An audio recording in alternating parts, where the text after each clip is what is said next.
Hello everyone and welcome back to Disco Elysium. Last time we were in the fun place showing Kim around because we have some time to kill. And this time we're still in the fun place showing Kim around because we still have some time to kill. Okay, my flashlight was not working for some reason. We did finally solve the issue of the cube. It turns out it's part of a game that these insane lunatics have been doing. What in the hell is that? What? Oh. Hey, I don't think. Oh my god, I haven't been up here. I didn't know this part existed. An iron safety curtain curves before your This eyes, is new. folded like a bellows. It covers half the room, blocking the way into a colossal industrial chimney. Wow. This is directly above the central furnace in the cellar. The voices probably came from here. Ooh, knock on it. What an odd thing to do. Nothing happens. Knock on it harder. Still nothing. No one's home. Knock harder! Those curtains Ow! prove to be surprisingly sturdy. Your fist hurts now. There must be another way to wake up whoever is in there. Maybe we should ask the lady in the bookstore what's going on here. That's a good point, Kim. Well made. Let's do that. Ow. Ooh, another postcard. For chimpanzees. The floorboards creak. Shoes in a puddle of melting snow, so someone lives here. This is creepy. Oh no, what was that? Does someone live here? Yes, someone absolutely lives here, but I don't know who it is. We should find out from the crazy lady. Oh man, I love it. I've had 5 seconds in this game again, and I've already hurt myself and also discovered a new thing. I love it. Is there anything in here new? Looks like someone tried to reconceptualize their business here. I don't get it. Look, the skis and rotor blades both bear the same Slipstream logo. It seems likely that they started out making one, failed to turn a profit, and then pivoted to producing the other. The question is, which did they start with and which did they pivot to? Or what a strange leap of imagination, yet they still failed. How sad. That's just speculation. We don't know anything for sure. That's a good question. Reality is ruthless. It is. There's nothing here? Okay, I know I came through here beforehand, so I'm not worried about missing anything per se, but I did want to bring Kim in here so that we could take a look around and he might have had, you know, like, additional thoughts that I haven't explored, which he did, and it was really cool, actually, to talk about them. Yeah, so let's just keep going down. Oh yeah, we're in the weight room. What's he got? Has he got anything to say about the weights? The barbell waits patiently on the floor, like a dog for its master. Ow, my head hurts. Look, Kim, it's a trap. There are no collars on the barbell. You're right. The weight may fall off. Better not touch it then. What kind of bastard just removed the collars? It should be a felony. It would be a violation of EPIS safety regulations if the gym was still operating, but it isn't. No one's supposed to come here anymore. Is this familiar because I'm a weightlifter? No, it's not that. It's just a memory. A memory from another life. Okay. Ah, that's cool though, like, another conversation with Kim, because I came in here before when Kim wasn't, around. I kind of snuck up on him. Oh yeah, another item. Delta. Nothing to interact with. But I do have a tape player. And alcohol. Okay, let's take off the flashlight, maybe? Yeah, okay, let's unequip the flashlight. Oh, because I do get suggestion when I'm not equipped. Like, I get +2 suggestion. You broke down the back door, the wards, the door. It's all gone now. Dark side. I haven't actually talked to her since I broke in. Onto my shop. Well, sometimes it's necessary to resort to extreme measures. I suppose It's all over now. I guess there's no escape. What are you talking about? It's just a door. Just a door? This place is cursed, Detective. They don't call it the doomed commercial area for nothing. Just look at the sheer amount of companies that have failed in this house. I hope you're happy now. Happy that you've ruined everything. Now that you've broken the door, the curse is coming to get me as well. She closes her eyes and starts mumbling something to her pendant. Host Almighty, she prays, guard me and my honest business venture from the curse that lurks behind the door. Blessed be your name. Oh, sorry, I didn't know about the curse. Of course you didn't. You're nothing but a policeman. Wow, rude. All right. You know what? I'm willing to let you investigate the doomed commercial area. We are set on the path. There's little else to do. Oh, I've already done this. But before we go on, tell me, did you encounter the malignant entity? The entity? No, I don't think so. Yes, the malignant entity that lives inside the chimney. It takes the shape of a woman, a witch probably. I've suspected that she knows more about the curse than she lets on ever since I first saw her. Okay, yeah, alright. You mean the chimney that's part of the central furnace? I heard voices coming from there. I'll do that one. Chimneys aren't big enough for anyone to live there. Chimney that passes between heaven and hell. Of course, it all makes sense now. You mean the chimney that's part of the furnace? I heard voices. Yes, I've heard that. It's enormous. She has barricaded herself behind some metal security curtains upstairs. God knows what she's doing there. Some unnatural magic, I assume. You should go find the entity and ask what happened to all the companies in the building. And do return to me after you've talked to it. I'm quite anxious to know what she has to say about the curse. If you're really interested in cracking this mystery, then we should go back to the furnace. Maybe you could yell into it or something. Make some noise. You'll think of something. You always do. Despite his cool, the lieutenant's interested in solving this mystery. Yeah. Okay, but please, only a few questions. You wouldn't want to disturb the spirits. How does this curse manifest itself? The curse. Hi, is Rebel. So much Hi, worse Vince. than you could imagine. It's a disease, eating at the very foundation. A shiver runs through the woman as she looks around the dimly lit store. It's the curse of financial distress. Oh no! Of ruin and bankruptcy. Of NFTs! She peers at the curtains again. Didn't that curtain just move? Annette mentioned the previous tenants have experienced some financial troubles. It's not just that, officer. We're dealing with something supernatural here. It's the cacodemons, feeding off bad business practices and disappointing income statements. Chocolate demons? There's something wrong with this building, I can tell you. Ever since I arrived, I've sensed an eerie, lingering presence. As if I was unwanted here. Why didn't you just tell me right away it's the curse? It's not good to talk about the curse, not in detail. The negativism, it's dangerous. Talking about the void wraiths angers them. Wow. Void raves. You have new words. Have you sought help from anyone? Yes, I've contacted numerous parapsychologists, and even a pair of Simonese mediators. They provided me with the wards. She nods at the strange cage-like trinket on the curtains. Chocolate demons don't know how I feel if we eat them. The wards help to keep the doom at bay and protect us against the darkness that lies further in the building. Even though now I fear it's not enough. Is your pendant part of the wards as well? Oh, this? No, it's a special Himian amulet, blessed by desert pygmy shamans, with a spell of compulsion. It's to compel people to buy books. Wow, that's rude. There are numerous spells cast throughout the store. I had the books anointed with a different inducement spell, for example. It's guaranteed to boost sales 15%. So she's a crackpot. Got it. Desert pygmy shamans. That sounds like a rather questionable way to describe a group of people.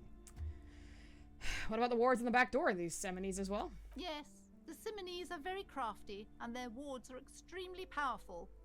Lesser wards simply won't do here. Okay, never mind. I had other questions. Except I fucking don't. Weirdo. I wonder if the woman's outside. She is not. I don't know where she is. Okay. Hey, I found your husband. He's kind of dead. Alright, let's fucking go. Well, let's, I'll need my thing back. And I might as well put the crowbar in the other hand, too. Let's go break into some shit. No, I need to go this way. Oh, have we got music this time? Yeah, Sherlock Holmes style. As before, an iron safety curtain curves before your eyes. It covers half the room, blocking the way into a colossal industrial chimney. This is directly above. Oh, okay. I actually need to go to the cellar.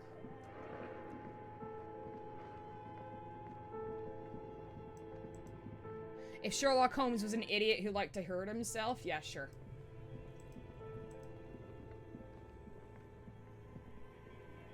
A thick layer of coal dust covers the furnace, coloring it pitch black. Wow! I don't think I've ever seen one this high. I war painted my face, I kicked the furnace, and I called Slipstream SCA again. So I actually have 92%. Alright, cool. Let's fucking go. You must What? hold your strength and yell. What? What? What? 92%! 92 fucking percent! And I got a 2! I got a critical failure! I had 92%! I succeeded 13s! What the fuck? Oh my god! Hello, Andrew in the kitchen! I can't believe this bullshit! Ah! Ugh. Your dehydrated, hungover throat. Incredible. Is more than a dry croak. Incredible. A lifetime of smoking and drinking will do that to you. The chatter from the chimney continues on as before. Then again, maybe it's worth actually trying something up there. Maybe you should let your voice rest, officer. Try again later. Fuck!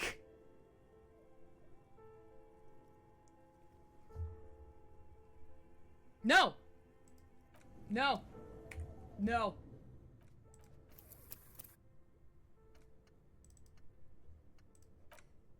No! Nope! Nope! Didn't happen! Didn't happen! Absolutely didn't happen. Nothing happened. Hello, everybody, and welcome to the Bella Bunny stream. We're playing this fucking game again.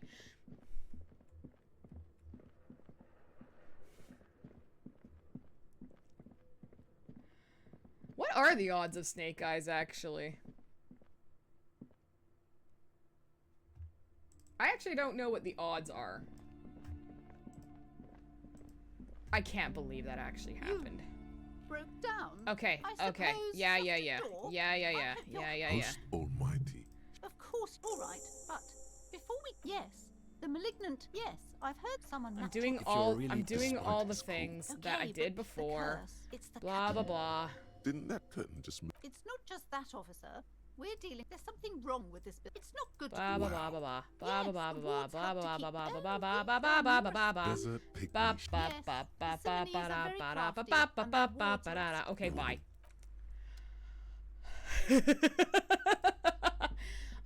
Is it 1 in 36 or is it something ridiculously higher than that? Because aren't odds like exponential, right? I'm actually kind of curious.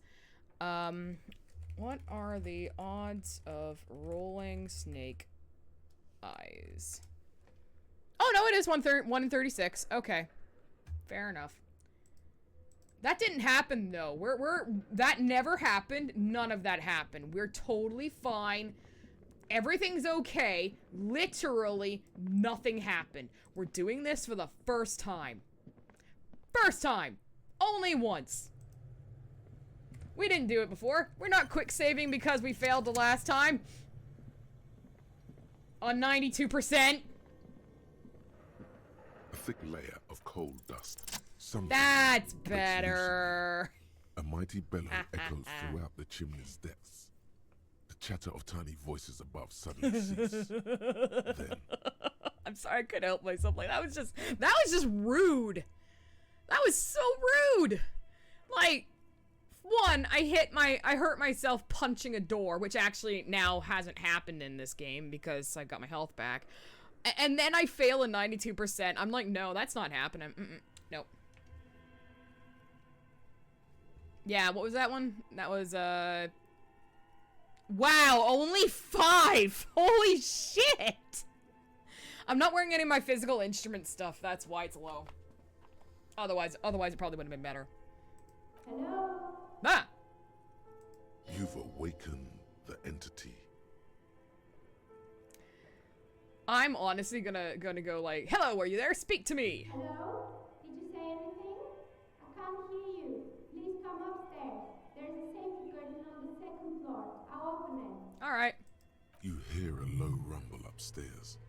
The sound of a curtain being pulled aside. Yay! After you, officer. Kim is enjoying the shit out of this, by the way. Don't let him tell you otherwise. He actually really likes this. He likes mysteries. Because he's my best friend! Yeah. So it was like up this place that, I hadn't seen before. Like, I didn't know that there was actually a stairway here until I just started this episode, so it's been quite interesting.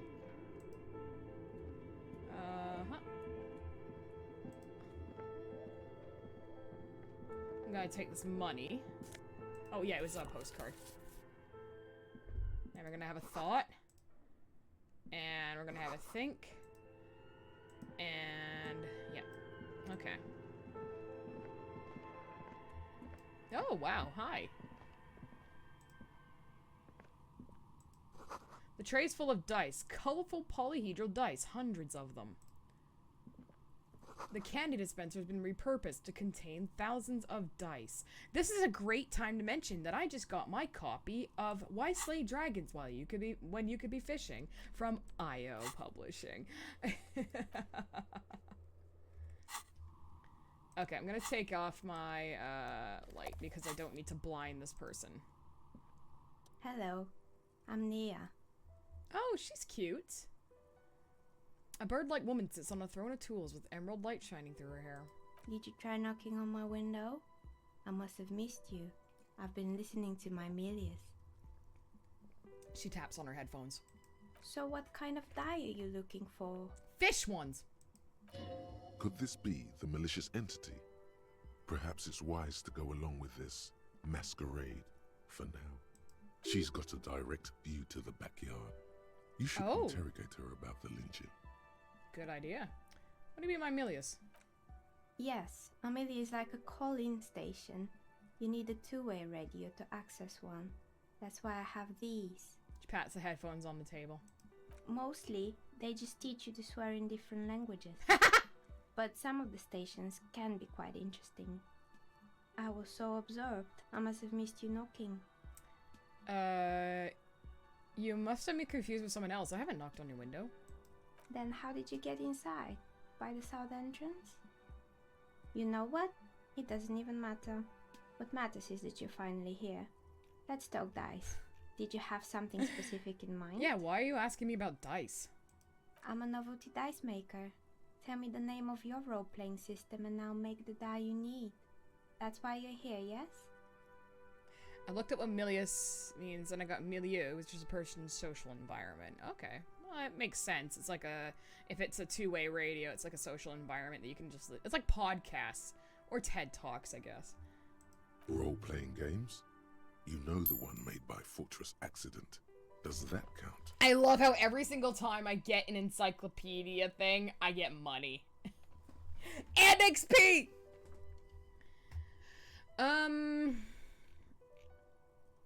Sure, I like role-playing games. I need some dice, maybe. I'm not really sure why I'm here. No, I was looking for something else. Squint your eyes mysteriously. Answers. Or I'm not interested in buying dice right now. I'm a police officer. No, fuck, I want some dice. Very good. My rate is 10 real per set. Unless you want something really unusual. What do you got? Take a look around and see if there's any particular stone you want to use. The walls around her are covered with rows of precious stones and minerals. It almost looks as if the stones and dice are a natural part of the room, growing out of the shells like stalagmites. Yeah, give me some dice, nice lady. How'd you become a dice maker? How did I become one? It was a business decision. I was a regular jeweler at first, but that's an unfocused field with too much competition. That's true. Some of my friends were role players. They asked me to make some polyhedral dice out of cobalt. Ooh, cobalt. That was my first order. I grew it from there. Do you like role-playing games yourself? Not especially. Oh. I like working with rare materials and a steady pay. And role players as customers? They're nice people. Yay! Some of those nice people have big bucks to spend on novelty I items. feel like I'm being called out here. Okay, I'd like to order a die from you. Of course. Tell me what you have in mind. Ooh. Oh yeah, an evolution die? That'd be cool. I am really excited to play with my new fish dice because what a ridiculous concept for a die. I love it. It's so good.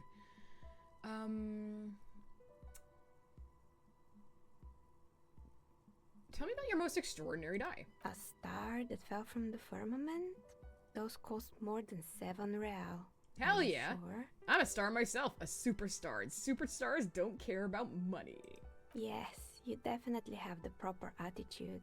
How about a pair of 100-sided Oh. dice, made of ivory and inlaid with lodestone, a naturally occurring matter, to complement your magnetic personality? I don't know that Spud would care about fish, actually. I know he likes the taste of fish, but he's more of a bird cat.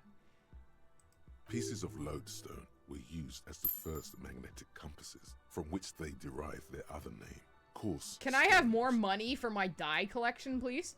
10 real, and I can get these ready in 8 hours. It's a deal! Great, see you in 8 hours then. Was there anything else? I got die! Hell yeah! Where are we anyway? We're inside the chimney of an old central furnace. It's strange, I know. She looks up at the ruddy bricks that make up the walls. Even though they've been repainted, there are still signs of coal-black soot here and there.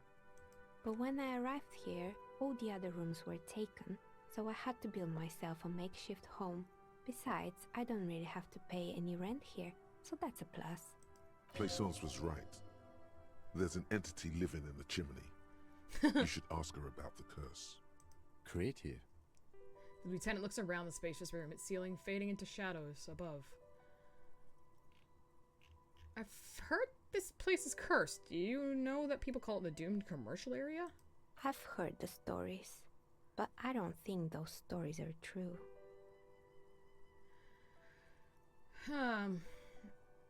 Plaisance is the one who sent me. She's convinced the place is swarming malicious energies. Plaisance, the bookshop lady? I've heard that her business is doing rather well. Have the energies spared her somehow? Ooh, these are good ones. Actually, the bookstore isn't doing that well. There are hardly any customers, and she has to exploit her own daughter to keep the company going. The curse is just biding its time before it strikes again. Sooner or later, everyone will fail, even her. I don't know why the bookstore hasn't gone bankrupt yet. That's what I'm here to investigate. No, the first one. Oh, right. But it's not just the bookstore that's still up and running. What about the whirling in rags? Some people say it's part of the building complex. The whirling part of Doom commercial area? You could say so. Both houses were built at the same time and under the east of the Commerce Central project. No, the whirling isn't doing well either. Its waitress just took off and customers have trouble paying the bills. And then there is me. Looking at her messy work table. All kinds of tools lie there scattered, from knives to carving files to wire cutters. I've been here for 14 years, selling novelty dice to role-playing enthusiasts. Not exactly a million-real business idea, yet somehow I've survived despite the talk of malicious energies. Strange, isn't it? It's because she's in cahoots with the demon. I'm really surprised that wasn't my tie saying that. Places thinks it's because you're the source of it, a malignant entity. It's because you're competent and dedicated to your craft. The curse doesn't affect people like you. The curse will get to you, have no doubt about it. It just doesn't care about earthly time frames. I'll be the first to admit there are many inconsistencies in this so-called curse. I was just about to ask, what do you think? Uh-oh. Do you think the curse is real? Uh-oh. The jig is up. The she-demon knows you have her true identity. Time has come to face the source. Fear not, for the forces of the universe are supporting you in this psychic quest. Oh my god, how do I play this? I think it still might be you that's causing this. Narrow your eyes. Very mysteriously. I'm starting to see this no curse, only business decisions and natural market fluctuations. Honestly, I'm still not sure this world is a puzzling place. Market. Exactly. Truth is always so disappointingly mundane and boring. It is. But I'm glad we got this sorted out. Anything else I can help you with today? Oh, that's a white check. Interesting. Yeah, what happened to the other tenants? More or less. Are you interested in anyone specific? Yeah. Oh, quite a lot of them spring to mind. Oh, yeah, because I went through that entire, call thing. Used to be a hair salon, right? Yes, I think it was called Androgynous Orlando or something similar. They weren't a big hit around here. Turns out that working class men don't like genderless haircuts. They're scared of that word. Oh my god. A bit of experimenting every now and then isn't bad. What's wrong with a bit of experimenting? The customer should have been more open-minded. I guess it just wasn't the time yet. She tucks a strand of hair under the headscarf. I am a, open-minded hobo cop. What happened to the gym? It wasn't merely a gym, it was Artemiteps Boxing Club. A community project created to steer at-risk youth away from drugs and crime. Who is Artemis? A kind man from Zemsk. I heard he had some trouble with the law when he was younger, and that's why he wanted to start the gym, as his way of giving back. Maybe that's what Kuno needs, community-centric boxing gym. Kuno. Who's Kuno? He's sort of the king around here. Indeed, who is Kuno? You guess is good mine. He's a little ginger gremlin who likes to defile dead bodies. Oh, you mean the kid with the sailor's mouth? Yes, I've heard him yelling profanities in the backyard. I'll eventually ask her about the body. She looks out of the window, her face reflecting back in the dark. I think it would take more than a gym to help that kid. Judging from the kids I've met so far, it didn't really work, did it? It didn't. If anything, it made the youth situation in Martinez even worse. At some point, someone started a rumor that the punching bag downstairs was full of amphetamines. Incredible. Hang on. I guess that's what you call a speed bag.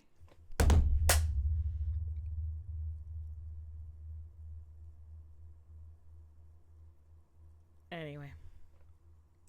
You should have known it. It's not really full of that. No one would store their drugs like that. Eventually, the coalition took away the funding and the club went bankrupt. This was a few years ago. It's gotten much more peaceful around the plaza ever since. Fair enough. What's up with the broken windows? Oh, this one's a mess. There used to be a company that promised to repair windows 24 hours a day. What could go wrong with this one, right? Turns out, the business was actually set up as a front for an illicit group that was producing snuff milias. Oh. Who would have guessed? What's the snuff milieu? Trust me, you don't want to know. Maybe I do. And they never cleaned up the debris either. Now it's just littering the hallway and I have no idea how to get rid of it on my own. It's a shame about the windows. I'm not even going to ask about that Milo. Yeah, don't. Okay. Did someone here make stuffed animals? I saw mounts laying around. You mean Mr. Fabron, the taxidermist? No, he mostly just did I drugs. love finding out about this. But what drugs exactly? No, let it pass. Anything else? Stop doing I'll do a drug playthrough on my own time. I don't want to do one right now. I found creepy mannequins. There used to be a fashion atelier here, but I have forgotten the head designer's name. They were doing well for a couple of years, until the insect rights activists came. I didn't insect rights activist. What in the name of? The atelier produced a certain collection that used chitin among the materials. Apparently chitin is made in the Occident, where it's extracted from beetle wings. And you know how all kinds of political movements are big in the Occident. The activists shut down the biggest chitin supplier, which of course caused the price to skyrocket. And, naturally, all the most fashionable tastemakers refused to be seen in chitin from then on. The atelier went bankrupt before they could finish the collection. Oh. I'm glad that someone took care of the little guys. I like insects. Really? Anyway. She looks at the windowsill where a dead fly is lying on its back, legs curled up in a bow tie. Okay. What's with the road ablaze and skis? They were made by a company called Slipstream. After they pivoted from making... Oh, we know which one went first then. The chief executive took off on a vacation with all their money. She rests her chin on her hand with an impish smile. Honestly, I think it's quite funny. I think he's still sending out holiday transmissions from Tulula or Tumotiri or Hashtkor or wherever he is. Interesting. What do these transmissions say? The usual, I imagine. That he's been thinking up all kinds of new business plans and can't wait to get started on them just as soon as he returns. Her smile widens before she sees the lieutenant's face behind you. Men like that are a curse. The lieutenant is stern. Oh, Kim. Sure, but Slipstream is history now. All their remaining assets got seized by the bailiffs in 47. I have no idea why those skis and blades are still lying around in the house. Not much use now, I guess. They were just props. Why return them? Maybe you could make a sword out of one. Wait. Fuck yeah, I'm gonna make a sword out of one. It would take too long. Bullshit, I'm gonna make a sword out of one. I found a strange machine. Fortress Accident, the radio game studio. She closes her eyes as some remnant of a memory lights up her face. They were an interesting bunch. We talked about role-playing systems every now and then. Once, I even saw two of them get into fisticuffs over Wirral. They certainly took their work very seriously, even if they seemed to be chronically liberal with their schedules. Oh, what do you mean liberal? What happened? The usual. They ran out of money and couldn't get the project done on time. What went wrong? Well, I did hear them talking at times. She looks at the hallways and she can still hear them chit-chat behind her curtains on a cigarette break. They seemed to believe they were historical individuals on some grand quest. From what I've seen so far, the project did look quite impressive. Or really, they must have been on a gigantic ego trip looking at you, Bethesda. That's what I thought. Because when the money started to run out, they just began to complain a lot about capitalism. You know, how the markets are rigged to keep up new businesses and so on. Oh boy, this is really real. In the end, they just didn't get it done. They didn't have enough willpower to produce something truly historic, and to show up to work on time. Showing up to work on time is hard. No, scratch that. Showing up to work at all is difficult, especially if you've been drinking. You're right, they should have just tried harder. They have everything needed to succeed. Still, not everyone is going to make it. That's the nature of the game. She tosses a pair of dice on the table, one of them stops near the edge of the metallic desk. The result is 1 on a 20-sided die. Crit fail. The dice is black and filled with little silvery flakes, like snowfall. Anything else? There was a terrifying taxidermy bear in the cellar. Oh boy, the fabled Revachol ICT. You're in for a treat here. She smiles and leans closer, hands on her knees like a stand-up comedian ready to tell a story. The place was owned by two guys who had some rather innovative ideas about marketing. The bear was one of them. Now ask me about their other ideas. Okay. Indeed. What were the other ideas? Yeah! There was really just one. And it involved picking out the prettiest girls in the neighborhood and paying them 20 cents per hour to man the booth. And by man the booth, I mean slump behind the counter with a face that could maim you if you ever dared to disturb their bored magazine. Sounds like someone we know. Fritta does the same thing. Yeah! I know a girl just like that. She works in Frit as a cashier. She's not particularly friendly. Employing silky teenage girls is a widespread practice, yes. Unfortunately, they always come in packs. I'm talking about acne-ridden girlfriends and gorilla-like boyfriends loitering near the shop. At least that's what happened with Revachol ICT. And they already had the bear. She closes her eyes, but remembering something painful. What about the bear? The bear. She repeats, pressing thumbs into her temples like trying to suppress a headache. The bear. Didn't work out? Of course not. The bear was terrifying. No one wants ice cream guarded by a hostile apex predator. To make matters worse, The fridge didn't The work bear. too well either, and half the ice cream came out malformed and partially melted. Eventually, Ravishaw Ice City lost the price war to its rival, Glace 5000. Glace 5000 sold caramel sundaes Ooh, for only caramel 5 cents sundae. a piece, out of regular fridges. I'm sure the bear was doing its best. Maybe, because the taxidermist who made that bear definitely wasn't doing his best, I mean. How come? He said that the bear was his vision beast. He said he met his vision beast while high on desiccants. Called it Megatherium. Hell yeah, I got a name for it. Sounds cool. Yeah. Scary, but cool. Megatherion. Megatherium, a mega wild beast. What's a mega wild beast? It's an imaginary beast that guides you through life Oh. by telling you to do more drugs. A wise and noble beast. Guiding you through the land where the streets are paved with drugs. The horrific necktie tightens around your neck, strangely excited. But it doesn't feel particularly fun this time around. Not now, you beast. What? Do you ever feel like your vision beast is trying to blackmail the fun out of you? No, officer. I don't have a vision beast. Normal people don't have vision beasts. Only drug-addled madmen like the taxidermist do. What about horrific neckties? Do normal people have horrific neckties? Neckties?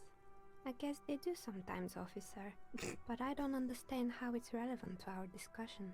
Anyway, now you know the story of the fallen ice cream empire. She seems almost sad finishing the story. Anything else? Yeah. Another failed business, perhaps? The I've been intercom. here for a long time. Oh, right. I hope you didn't try to ring me. I think none of those doorbells work, including mine. I'm still in the middle of connecting the wires. Sorry about the confusion.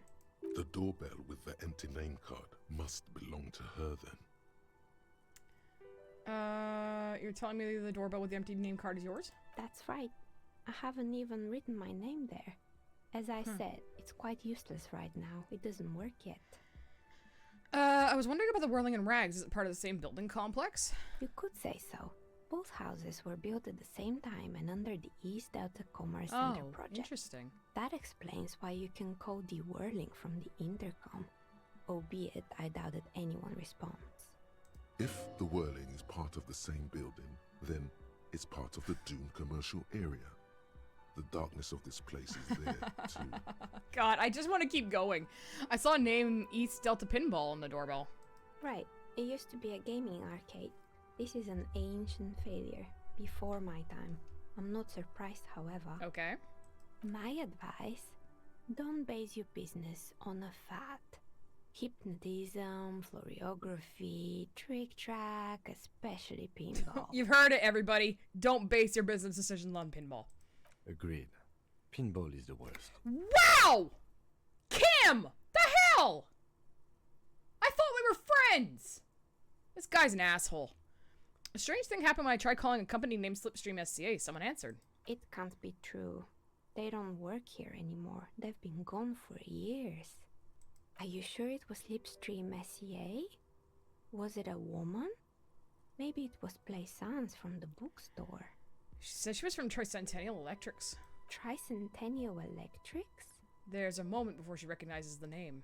It used to be a major electric company 100 years ago. Are you sure it wasn't just some kids playing a prank on you? No, it was something else. It was eerie. It was something else, something eerie and narrowing my eyes. Pranks can be eerie. She looks as if she's still convinced it's not that we're worried about. Oh, the kids these days. We were just one of them, and now they're terrorizing us. No solidarity. Actually, the Slipstream SCA, my history might be recording. I called again later and got exactly the same message. Why would Slipstream SCA have a 100-year-old recording as their doorbell message? Doesn't make any sense. I'm still convinced it was nothing more than some elaborate prank. My money is on electrical anomaly. I've heard of these, especially in an old building like this. Okay. Sure, I'm listening. Good. I hope it clarified things a bit. Okay, so this is going to be... What do you know about the man who was lynched behind the whirling in rags? Nothing really. I didn't know him. The lieutenant looks at his notebook, then the woman under the large window. Your window looks directly onto the courtyard. You're saying you didn't see or hear anything unusual last Sunday evening? I'm sorry, detective, but as you know, I usually have my headphones on when I'm working. It shuts out most of the daily ruckus behind my window. What do you mean by the daily ruckus? Well, there's always something going on in the whirling's backyard. She stops to try and come up with an example. During daytime, there are usually those kids. And lately, I've been seeing a lot of drunk workers hanging about. Must be because of the strike. But I never saw anyone during that fateful Sunday night, I'm afraid. And you never took your eyes off the work to look out the window. I might have, but in this case, all I would have seen is my own reflection staring back from the darkness. It's light here, but dark in the yard at night. It's really hard to make anything out in the yard when it's dark outside. Besides, I rarely get up to look out the window when I'm in the zone. This person values focus above all. She keeps her sharp sight on the instruments before her. Do you often work Sunday nights? It's an odd profession, making dice for people. But I like it, and I prefer doing this to sitting at home. Okay, thank you for your answers. She nods. Anything else, officer? Nope. As you turn, a bright light catches your eye, making you squint. Where's it coming from? From a distant sunset, a stage light, flash photography. Yes! Nowhere in particular. It's just what superstar law officers do. Oh, I'm They squint at lights. so doing and they this. solve. I'm so doing Superstar Hobocop. Superstar Hobocop. No, wait. Hobocop, superstar. Do you think you're what they say you are? Yeah, that's me. I've been establishing my superstardom hard lately. Yeah, you have. You're a big dick cop. Dick Mullen. Salam Rocky Bayi. Badass on the edge disco cop. Time to recede into a ludicrous fantasy world. Here we go. Camera. Lights. Action! With a sudden flash, the world freezes around you, and you along with it. In an iconic monochrome solution, a black silhouette against a rasterized orange world. It's on. Hell yeah, it's on. Oh, fuck. I cannot wait for my next level up. I am so doing it! So doing it!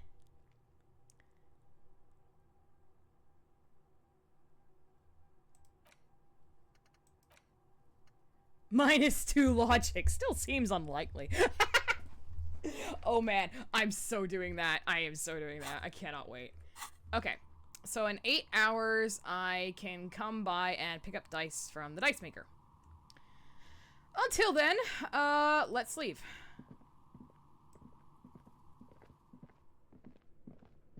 Oh, I can probably learn some things because, I have, like, yeah. I've asked a lot of questions. I could probably, like, learn new things. Like, can I make an actual sword out of those skis? Because I kind of want to do that now. No, up here, sorry. Looks like someone tried to Oh, yeah. reconceptualize I don't the get it. look. The skis and rotor blades both bear the same slip. That's a good question. Reality is... Yeah, okay. Nothing changed.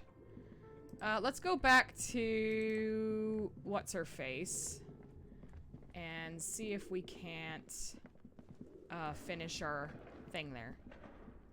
It's only 8 o'clock. It's not even time for bed yet. And I have a free place to stay now. Let's get rid of that. And that. We don't need that.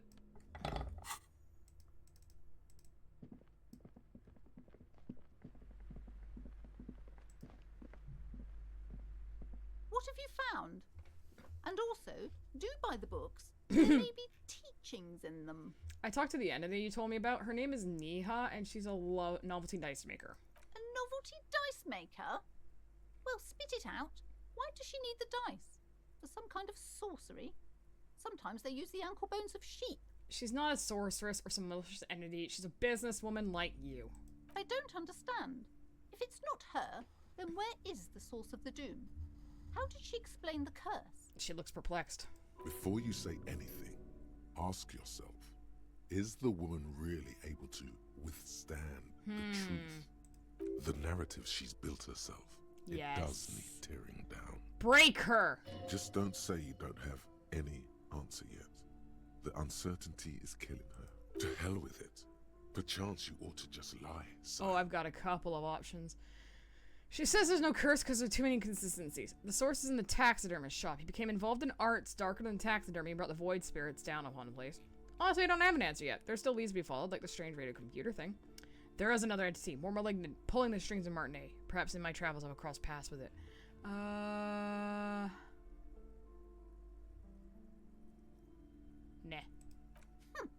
Too many inconsistencies.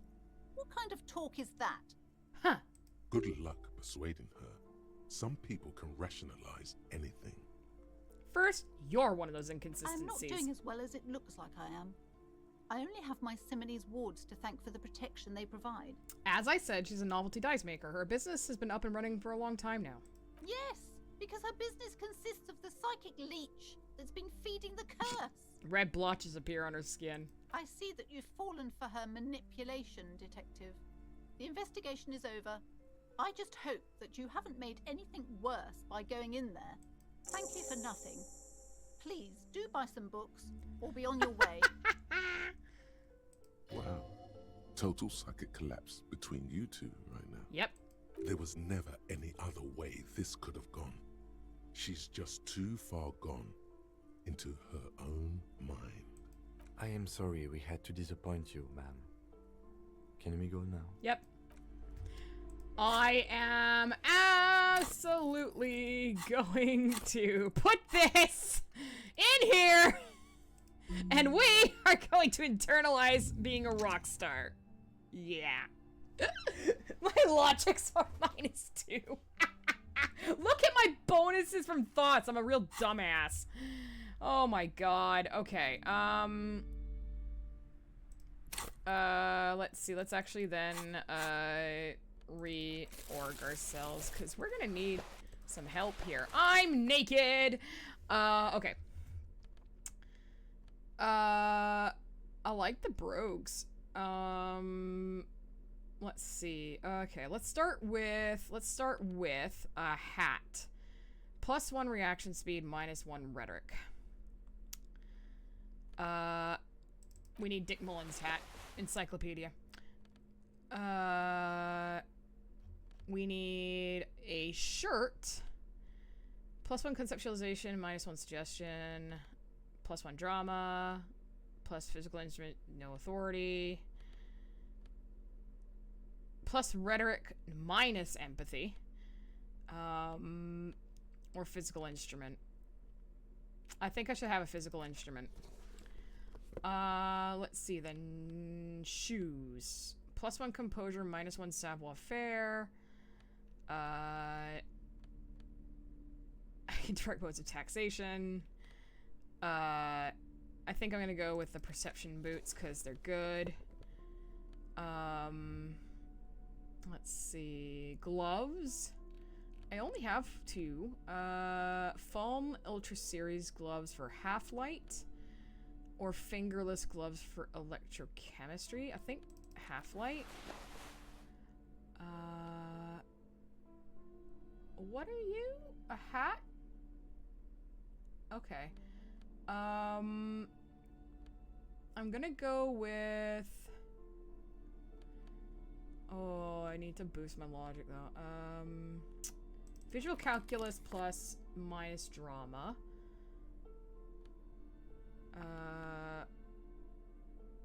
Oh, that coat will give that to me. I'll take the coat instead, and we'll change the glasses out for,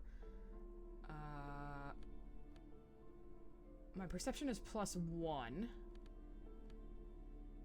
Empathy minus I need my logic. Sure, +1 to logic, -1 to authority, fine. Then pants, savoir-faire, or electrochemistry and reaction speed. Did I have another pair of pants? Or is it just the 2 pairs of pants? Just the 2 pairs of pants. Okay, I like that. Oh, neck. Ooh, I don't want to wear that tie. Ugh. Fine, I'll put, that one. The Mask Banger silk scarf. Because it gives me, pain threshold. And I have a feeling I might need that soon. I look hot. Look at me. I'm so cool. What was the jacket again? Esprit de corps and visual calculus. I like that, actually. That one sounds good. Actually, hang on. Yeah, okay. Sure, we'll go with that. I want my tar bag and my crowbar. Okay.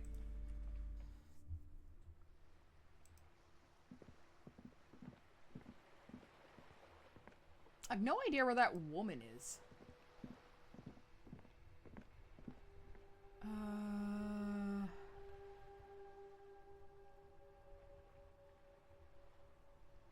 So what might be the best thing now? I want to see how I can get to this woman, but I don't know how. Hey, fuckwit! I'm gonna kick your ass. Kuno's like Kuno's dad. Kuno doesn't give a fuck about anything. The fuck do you want with it? Oh, that? Kuno decapitates pigs. That's just a Kuno demo tape. Yeah, good call, Pigmeister. Kuno doesn't... No reason talking to him. Let's see, what have I got? In my journal. I gotta pick up the dice from that. I don't want to start. Okay, I gotta wait till morning to call the library. How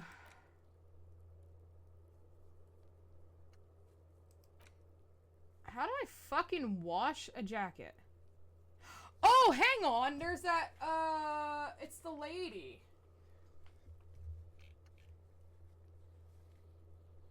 Okay. She was washing, right? If I can, actually, go here. If I go to the map, can I not fast travel? Why can't I fast travel?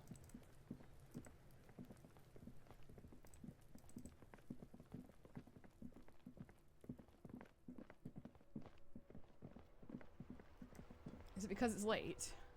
Let's quick save.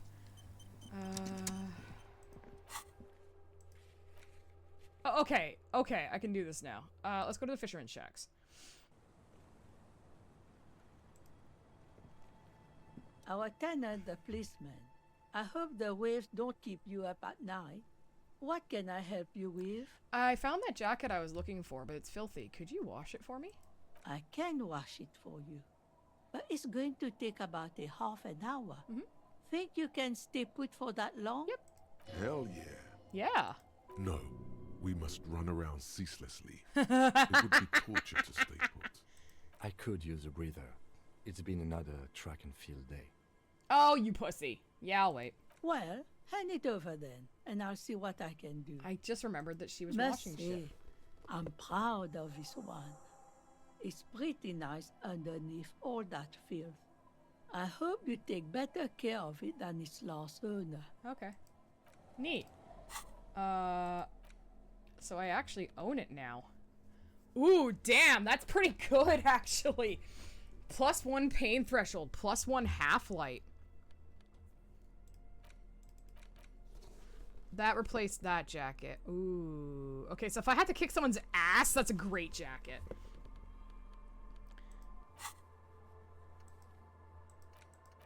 Okay. Can I go back to idiot fucker and his idiot friends? Yeah, they're right here, aren't they?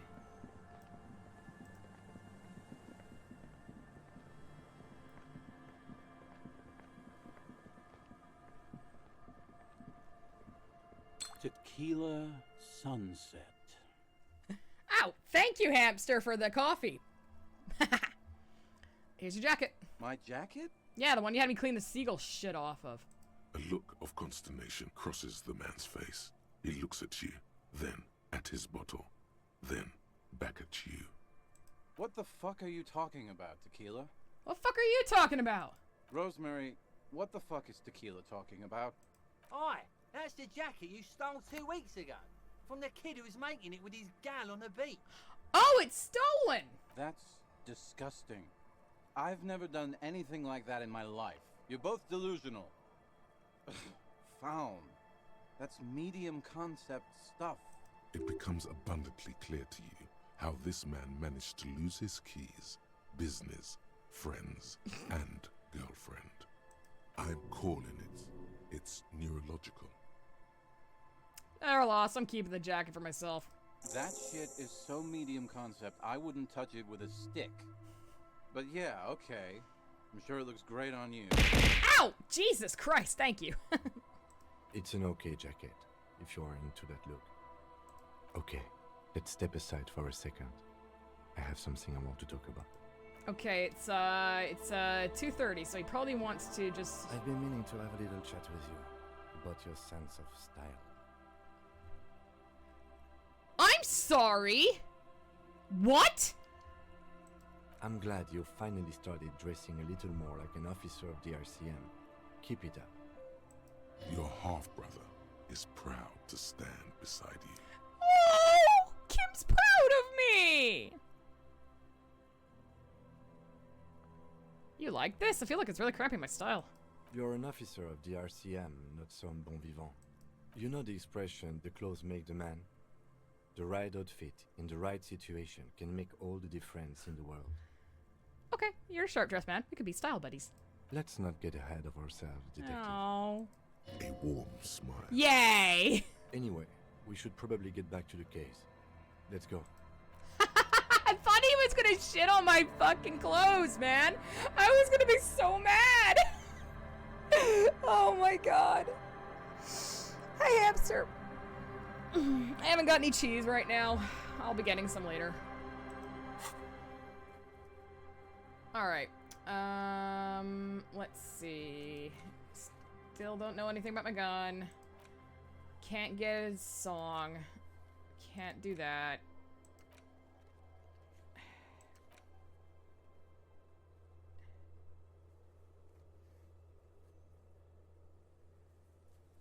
Who's Gary?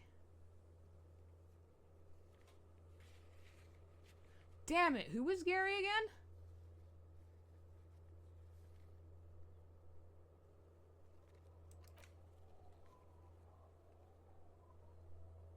I don't want to talk to Kuno. Okay. Who's Gary?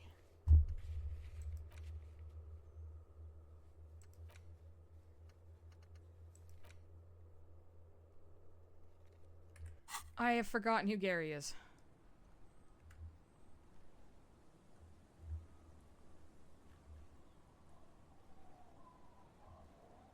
I need to look this up because now I've forgotten. Disco Elysium Gary. The crypto fascist. Oh, that fucker. Okay. Right. They were this way. Fuck you. I'm gonna make you run. Oh, hey. A drop in temperature, an easy flow there. An empty street. Before you, a thoroughfare unjammed with lorries. No more drivers smoking on hitch. I don't want to know what the smoke smells like. Stop trying to get me to do drugs.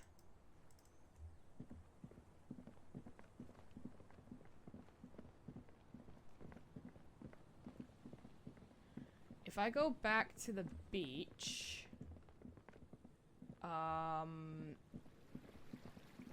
where that guy was, I think they're here? Yes, here they are, okay. It's this fucker here. It's also possible to get a fire going this near the ocean. Let's talk to you. Always a pleasure to... I mean, officers. Okay. I need to put skill points into composure. So the next time I level up, I'm going to make myself a note. Put skill point into composure, because I do want to know what this guy's up to. Skill point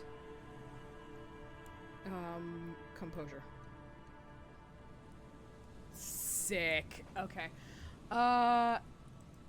Map.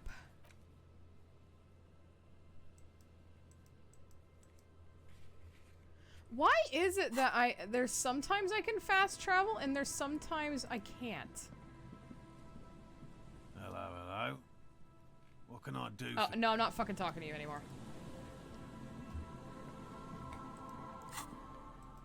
The fast travel's a bit weird in that it won't let me.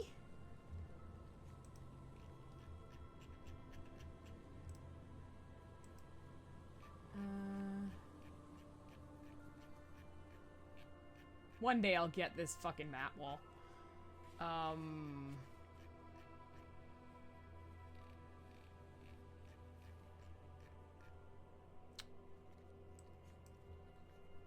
It doesn't make any sense as to why I can't fast travel.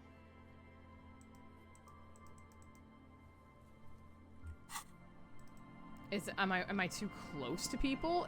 Can I only fast travel when there's no one around?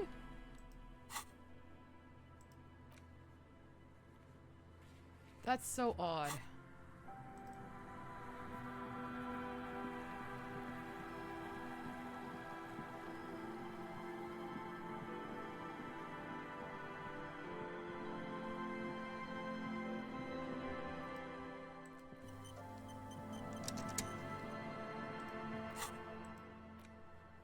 Why won't you let me fast travel?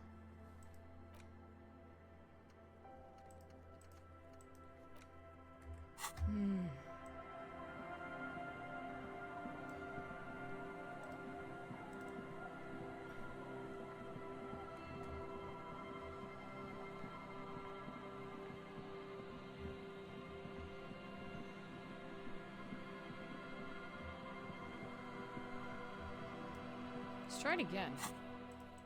It is just so weird that it won't let me fast travel to Martinez Waterfront.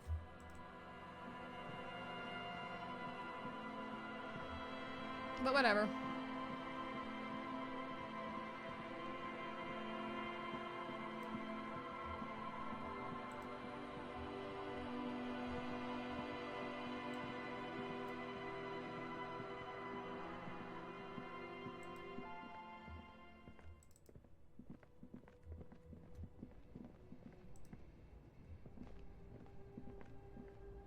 Shine on these sunglasses lasts a lifetime, officer.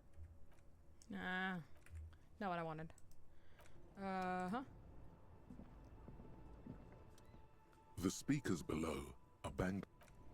I would need $50. I don't have $50. Keep coming back. Everything's still cool here, officer. I would need rhetoric. Okay. Well, that's fine. Let's go. I feel like calling. Inside, you see a set of steering levers, a radio microphone, a pull-out toolbox. This is Precinct 57. How may I... Still no word, I'm afraid, sir. I know it must be frustrating. Was there anything else you wanted to ask? Right. 10-4, come in. Firework. Yeah. Over. I'm happy to report I found my badge, Jules. 10-4, sir. Glad to hear that. I'll write down that there is no need to issue a new one to you then. Over. Feels good to get that off your chest, right? Celebration with beer? Yep. 10-4, sir. Sorry, but I'm under orders to give a negative to request for personal information. You mean you can't tell me anything about me, but I'm me? 10-4. Orders as your orders. That's all. Roger that. 10-10, over and out. Hey, I reported my badge as being there, so fucking A. I could talk to old lady on the boat, but I want to go into the Whirling and Rags just to see if there's anything else I can do in there right now.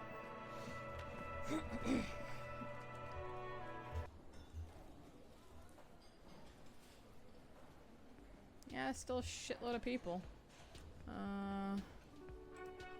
Oh, it's my friend. Hello. Oh yeah, I'll talk to Lena. Hi again, Gendarme. Nah. Bye-bye, Gendarme. Lena. I found your husband. He's alive. Oh, hello, dear. There you are again. I ran into your husband on the coast. Goodness. How is he? Did he say why he hasn't returned yet? The old woman clasped her hands together over a blanket. He's fine, ma'am.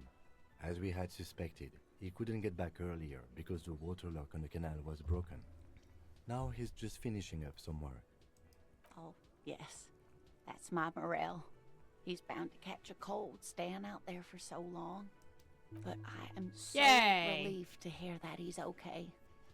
Thank you for putting an old woman's heart at ease, if even a little. You haven't, however. There are dangers out there. Our aging body's foul. Her heart won't rest until Morel is safe. Jesus Christ. Okay, I get it. Now maybe she'll open up about those fascinating cryptids. Take her mind off all this. You never told me you'd seen the Phasmid. Oh, you don't want to hear about some old woman's rambling. No, I really want to know. Reflexively, the lieutenant read his. Well, it was summer. I was building a racing track out of sand on the beach near a tall stand of reeds.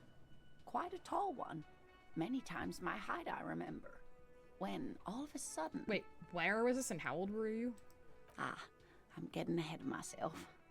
I was 5 and a half in Betancourt in the suburbs. My grandmother had a summer home there. Betancourt got bombed in the war. Money! It used to be quite near, circa 20 kilometers from here. What happened? The strangest moment of my life. I looked up and one of the reeds moved. Not like a plant, but like a living thing. Huh. It stood up and looked at me. Its body unfolded like some antique toy. I've never seen anything like it. She was hallucinating. She had no fear, just surprise. Cool.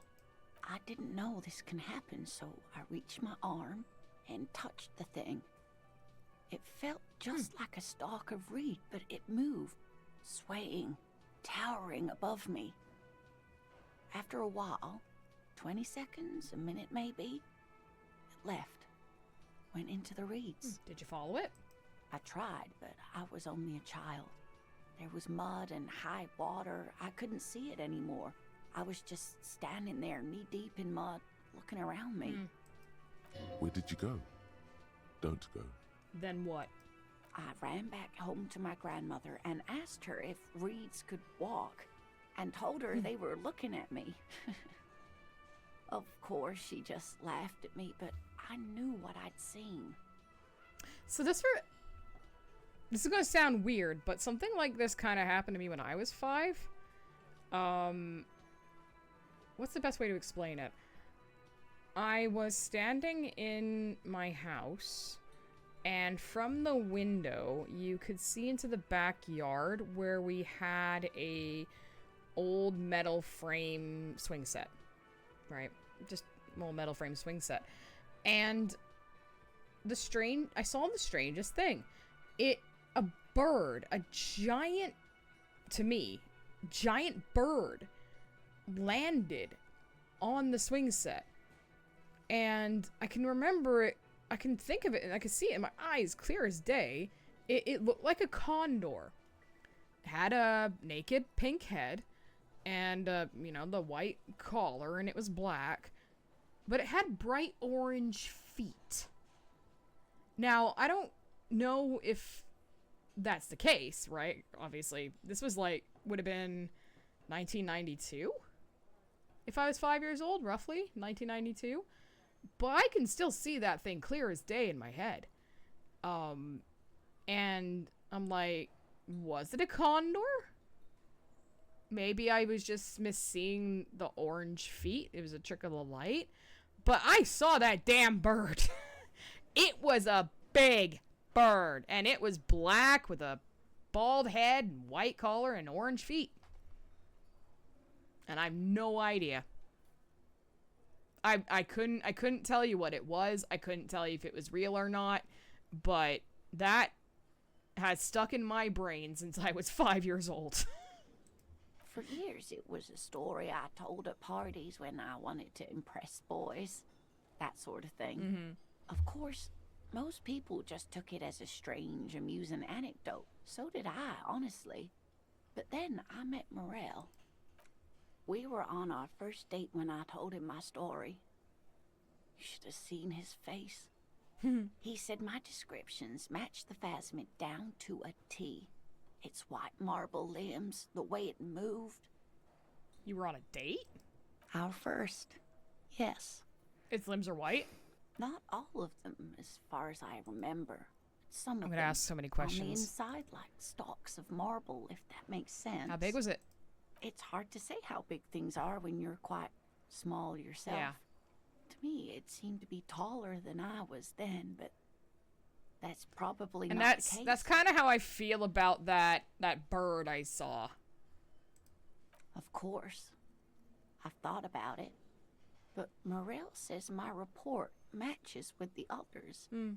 And I'm sure I hadn't heard of the phasmid as a child. Nor had my mother or my grandmother. So how did I know what to imagine? Yeah. It was only when I started telling my story as a teenager that boys would tell me, Lena... She lowers her voice, imitating a boy. You trying to tell us you saw the Insul Indian phasmid out there in those reeds? Get out of here. They just give me a cider and ruffle my hair. I like her. Tell me to stop dreaming. But I saw it. Hey, Kim, what do you think of this? I thought it was a wonderful story, man. He closes his notes and gives her a simple smile. But I don't believe it. A child left unattended on a warm day. Children make up stories and then end up believing them. Kim is very practical. Thanks for sharing this with me. You're welcome, sweetie. I do appreciate the chance to relive it whenever I get one. It was just... such an impossibly sunshiny day. So warm. Let me leave and quick save and make a suggestion. Oh, hello, dear. There you are. Yeah! There's really no point in manipulating anyone. She'd be only too pleased to tell you about her work. Hell yeah. Go on and ask. Hey, Lena, I'd like to hear about some of the cryptids you study. Oh, I'd be delighted. Truth be told, I could really use the company too. One cryptid, not a couple. One. This won't turn into some kind of cryptid extravaganza. Cryptid extravaganza? I like the sound of that. And I don't. Just one. Okay. Or he'll be disappointed.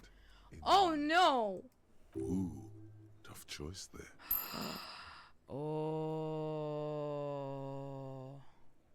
Is this a cryptid on the pen you gave me? Yes. It's the kind green ape. Half war story, half undiscovered species in the genus Homo. War story? Yes, it was reported by soldiers in South Safra during the war. The kind green ape would visit bunkers during the night, healing wounded soldiers with its saliva. Ew! Yes, it has amazing healing qualities. Some soldiers reported growing back limbs, regaining their sight. I don't want to get licked by a random gorilla. And there was something about an undiscovered subspecies of man? Indeed, there is. It's our closest relative among the cryptids. Same taxonomic family, different genus. Which is to say, the kind green ape is I thought it was a species genus. with which we share a common ancestor, and that evolved parallel to our own. Just like your partners. Oh, I'm not being racist here. I knew it, Kim. You're not human. Ha! That's why I always have to take the lead, right, Kim? I'm pretty sure Kim is the same species as us. To suggest otherwise is stupid. The lieutenant looks at you, pleasantly surprised. I got your back, fam! Oh, no, I didn't mean to imply that Saolites are inferior to us in many ways. you are superior. For example, your earwax doesn't have a foul odor like Is ours she does. secretly racist? A tremendous evolutionary advantage, I'm sure. But perhaps we've had enough speculative biology for today. Yeah, this has been educational. Of course. I'll find out more later. I'm actually gonna stay in here tonight. Hey, was there something you needed? Well, well. Bringing in that new bird sure made a difference in his attitude. About my bill. Got the 20 real? Yep. Good. You got the room for the night, but remember, you'll need another 20 real tomorrow. Honestly, today I'm like, I'll stay here. It's cool. I need to kill a bit more time. Again? I can't believe this shit. He shakes his head, looking like he's really having trouble believing this shit. Let's talk about the hangman again. Okay, why not? Let's do. So, do you know who hanged? Not yet. Yeah, I can Want me see. to tell you I this? don't know. Oh my God, there's more. I'm not. It's not my style, he thinks. Fuck you. Yes? Okay. What is it? Okay, this is good. Look, something is really bugging me. Are we really not from the same police station? God damn it, you leave her alone. Keep your weird bullshit to yourself and be professional for once, for fuck's sake. Can I actually help you with something? Yes, of course. Preposterous. I mean, you would remember if they were, right? Who forgets their squad mates? That's not possible. Are you with him? Of course I'm with him. Why do you ask? He's an asshole. You're an asshole. You know what? Maybe we're both assholes. Please, let's not turn this into another exchange, okay? You have a blue uniform and mine's black. What does this mean? It means I'm a patrol officer, sir. Oh. Are you with him? Of course I'm with him. Nothing, just wondering. The sooner you figure this hanging out, the sooner everyone can go home. Yeah, okay. I think now is a great time for me to take a quick break. So, if you're watching this live, I'm just gonna go on a quick break, 5 minutes, run some ads, kill pre-roll, that sort of thing. If you're watching the VOD, it'll be instantaneous. I'll see you guys in a bit. Alright, we're back. Let's talk to Chef Boy again. You never know.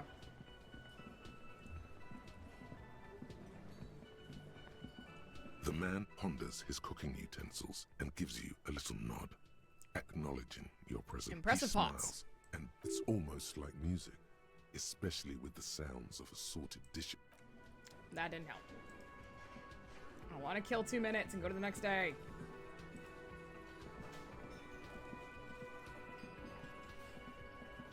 I've got nothing to say to you. Why are you wasting your time? What's your role? Like I already told you. Are you Lizzie? I suggest not wasting. Even though she has excellent Artie, not control yet. over Another her. question. No. Aggressive. Listen. Fuck yeah. So ask what you came to ask. Okay. Or get back to your commanders. Run this financial bluff.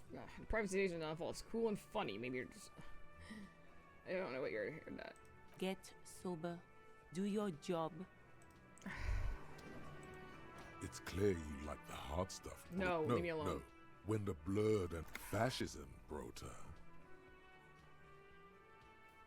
What? Many things, but it's mostly about trusting your gut. Who does your gut tell you is the source of Revachel's problems? I thought you were my circulatory system. Quit stalling, Bruta.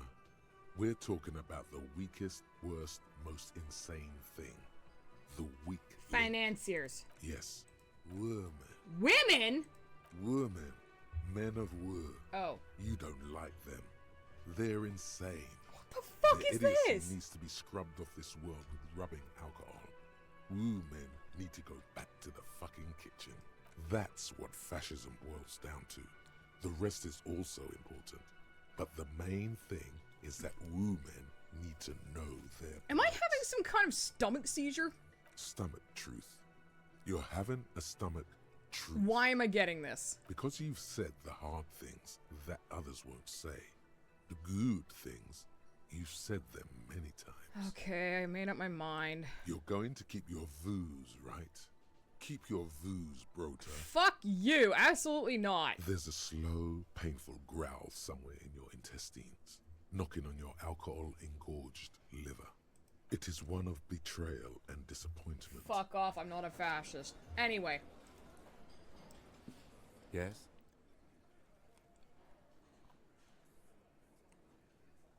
Ooh, I should up my logic as well.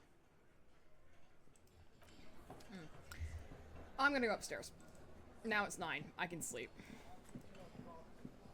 I want to get to the next day because I want to do those other quests. I don't think I can find anything really that's relevant right now.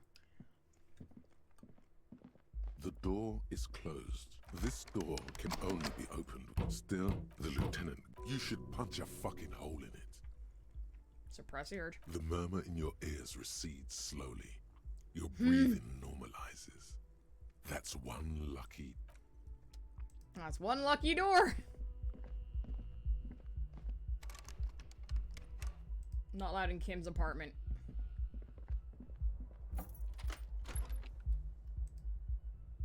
Yes? Oh, okay. I'm surprised we're not debriefing. I guess that's like just the first day? This fucking fan.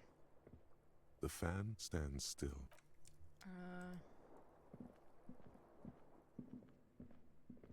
A mirror hangs on the bathroom wall. It's been I need to covered put in more steaming into electrochemistry. I want to know why the expression keeps happening. The bed is still cold from the broken window, and not too inviting. But it's yours. You've earned it.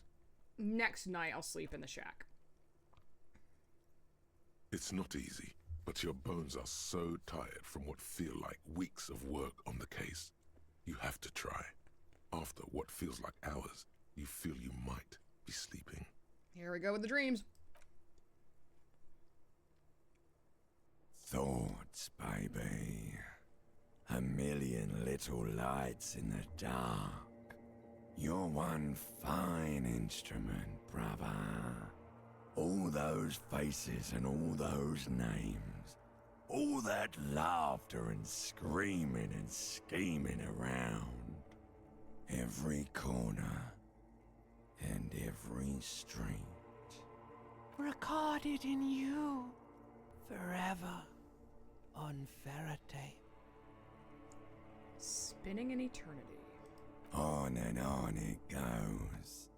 For untold hours. At the disco where you first asked her to dance. Rising. Rising. Above the dark curvature. The great wingspan of sleep. Studded with stars. Behold, there are millions of them down there. The first time. The last time. The smoke in her mouth. The plotted flowers. The faces turning, changing. What is it? It's the world, Harry boy. And you're made of it. Every day you're out there, you make more of yourself from it. I'm afraid you can't be unmade now. You can never forget this shit. The colors, the voices, the rain, the snow. I don't want to, it's beautiful. And the endless visions erase them. The rain, the snow, I don't want to, it's beautiful. Beautiful. It's stuck on loop, whirling, spitting out words and images. You're the son of the world again. Harrister, a ceaseless agent, picking up litter and old newspapers, collecting your little bubblegum wrappers and idiotic picture postcards. Meaningless, meaningless keepsakes. Reading your awful letters and recalling things, aren't you? The endless names of the world. An address book you are. The map of a city. That's right. I am an agent of the world. You'll go insane if you keep going like this. One more day, and you'll be in the loony bin. I just know you will.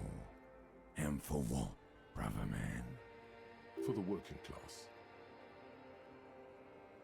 For the money, baby. For the greater good. Solving your little crossword puzzles, doing your tasks, crossing names off lists, trying to become some sort of world detector.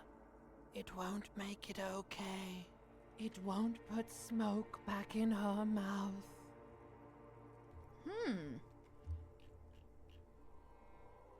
Interesting. I have choices. I'm building communism for all. This time we won't fail. I'm just looking out for my economic self-interest. We're making progress. Measured, steady progress. Forget politics. I'm not sleeping. Keep on like this.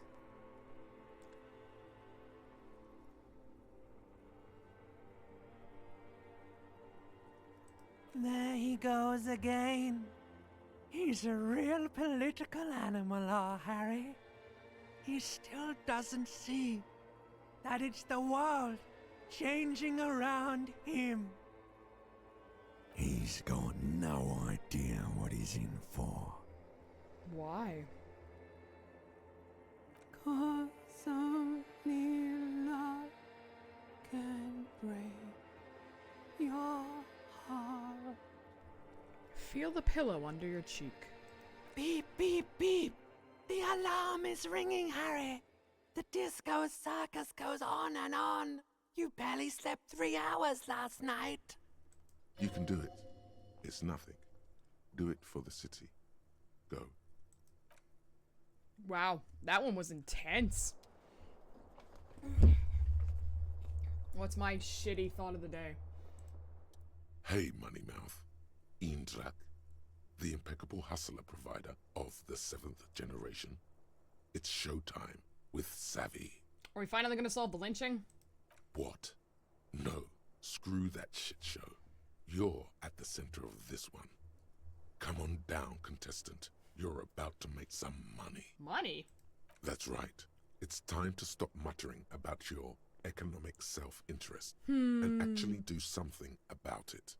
Yeah, I heard you back there. What the hell was that? Holy fuck, this is great. There's so many choices. Superstar talk. Don't try to keep up with me in my vast dreams. It's pathetic, I know. Sorry you have to hang around with me, I'll do better. Said before that playing the market get me rich. I'm just tired of being a low net worth individual. This must be the curse. What do you expect? I'm an ultra liberal. I speak ultra liberalese. I'm going to the first one. Superstar talk. Superstar talk? Good one, hustler. Gotta keep the dream alive. But it's not really showing up in your net worth yet, is it? And it's what? Day 2, 3, 4? It's day 4, if we're counting days since the event. Listen, if you really want to make it in the big leagues, you need to reconceptualize your entire portfolio. Collecting tear and moaning about taxes is not going to cut it. This is literally what I've been doing. You need to become a millionaire. Now, how do you become a millionaire? Manana flicked me a coin. 1 coin. The first of many. Imagine so many coins you're going to need to hire someone to help I you am not manage selling all his your car. wealth. That's it? That's all I have to say? Why aren't you guys helping me out? Those guys, they're all financially illiterate. Only Savvy here knows how to dazzle and embezzle money out of investors' pockets with the acrobatic prowess of a 4-time gold medalist in the Samaran Gymnastics Summer Games. The ancient Samaran tribes used carved rhodochrosite to represent their wealth. The bigger the boulder, the more money they had, in case you needed to know. Incredible. You could force a coin inside you. Any hole will do. What? Not many more definitive tests of a man's metal than the fortune yawn. Alright, I give up. I have no idea how to make millions. Of course you don't. You've never even been close to a sum with more than 3 zeros. Let's face it, you've been on a years-long losing streak. Yeah, I know. But Savvy's got your back. Savvy's going to book you a charter flight with 80 birds of prey on board to a land where the streets are paved with Krugerrands and fixed income securities. You'll try again, but this time with money. You'll win her back. I should have gone communism. Are you in? Wait, win whom back? The spirit of ultra-liberalism. Your charm. Your spin. Your winning hand. Nah, something about this doesn't sit right. Stop grumbling. It's time to move. Are you in or are you out? Nah, I'm good. Suit yourself and your middle-class ways. Savvy doesn't need you. Savvy's got his own entourage. Fuck yeah, I'm having a breakthrough. Some kind of superstar. They say the world isn't ready for a rock and roll cop. No one wants their state monopoly on violence to be mixed with celebrity worship. They claim to know it would be dangerous for detectives to rise to the ranks of demigods and have sexual encounters with barely legal cover girls. It would be insane, they say.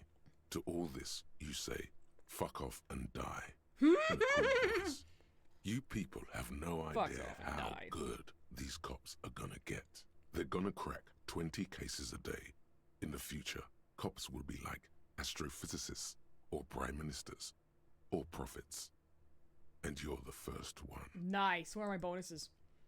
Shit logic.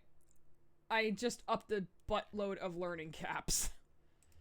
Cool! I'm deluded. Oh my god, this is hilarious. I did want to do composure. There we go. Alright, cool. And that is what would get me, it was, what was it? It was, composure.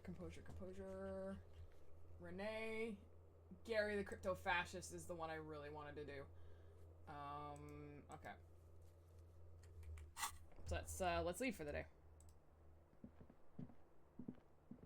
The window stands broken. The morning light.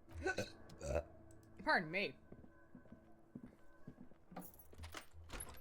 Oh, I can go into Kim's room right now? No? Oh, okay, fine.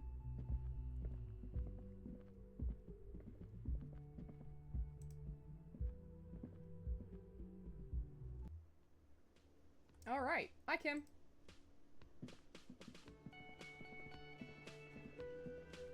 Yes?